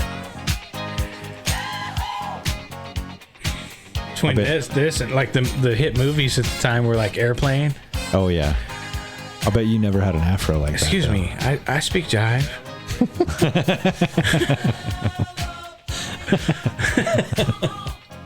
Are you familiar with that, Dante? With the I Speak Drive? Yeah, Airplane. Yeah, Airplane. That's fucking hilarious. Excuse me. I think I can help. I speak jive. She gonna hit you on the flip That's side who and it come was. back. It was Zappa and Roger. Zapp and Roger? Yeah. That was one of my favorite ones. Liberation. Which one? Oh, More computer. bounce to the ounce, man. Computer Love was my jam. Oh, And then who was it? Fuck. I want to say maybe it was Prince did something that was based off of this song. I know. this song has I know been that's not sampled it, in though. so many fucking things. Yeah. That's the other thing too, is like sampling. I almost feel like music anymore, nothing's original. Not much. Nope. Computer Love. What year was this? Fucking 60s? Or not 60s. 70s or 80s? late 70s, early 80s, I'm Yeah. thinking. Computers don't seem like they were probably much of a thing at that time.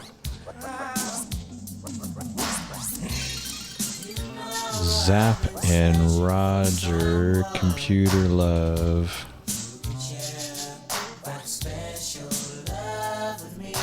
What about the Gap Band? The Gap Band? That was Yeah. a great one. Yeah, they were good. Charlie Wilson is a great singer. Single. Okay, so Zapp and Roger, Computer Love, single peaked number 8 Billboard charts, 1986. Oh yeah. Yeah, we had our Commodore 2000s or whatever. Apple IIe.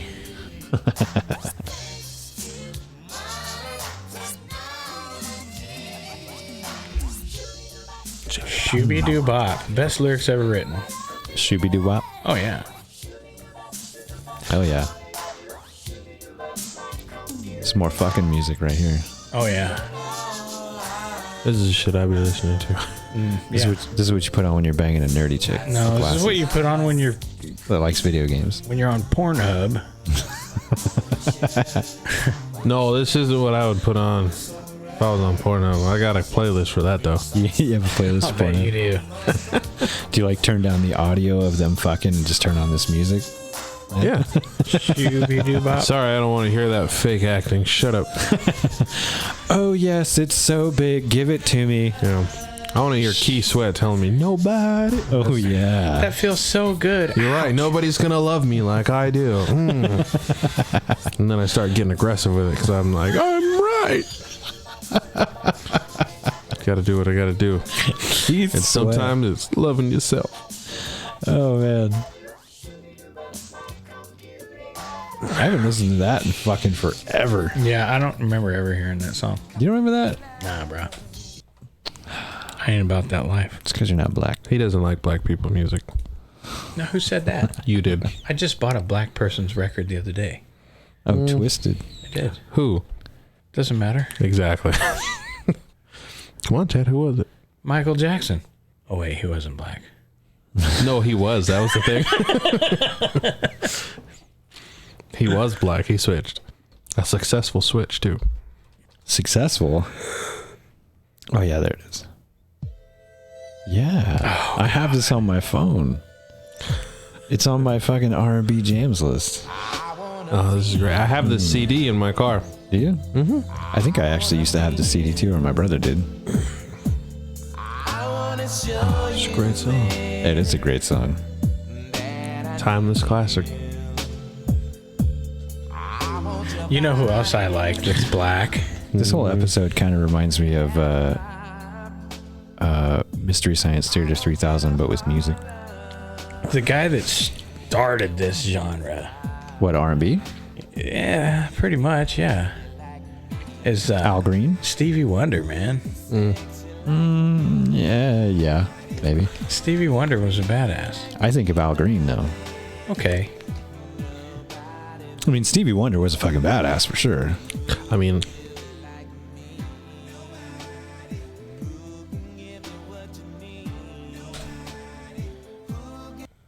Al Green, though. This song right here. This is the shit. Oh, yeah. oh yeah. Like when I think the foundation of R&B, this is what I think of. I'm so in love with you. Whatever you want to do is alright with me. Fuck yeah, this is good.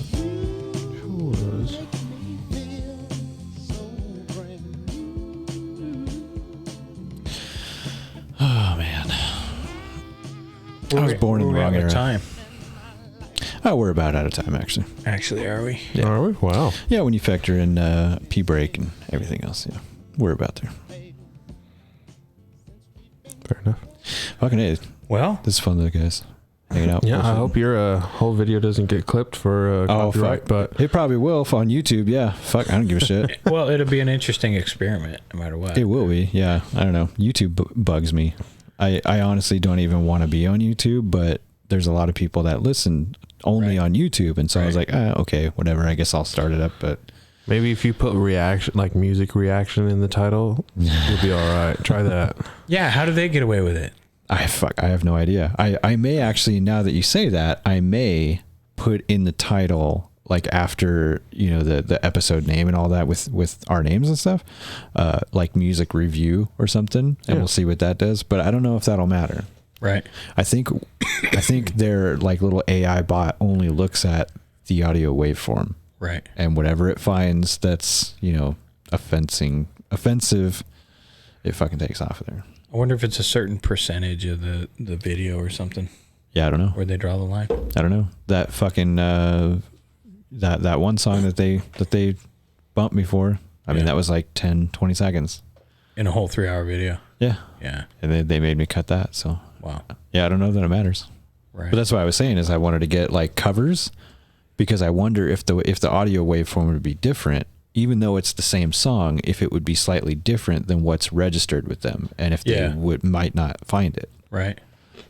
That's what I found. Well, yeah, if you find a cover band that triggers that, then it's probably a really good cover band. Right? Yeah. He's going to look at it. Yeah.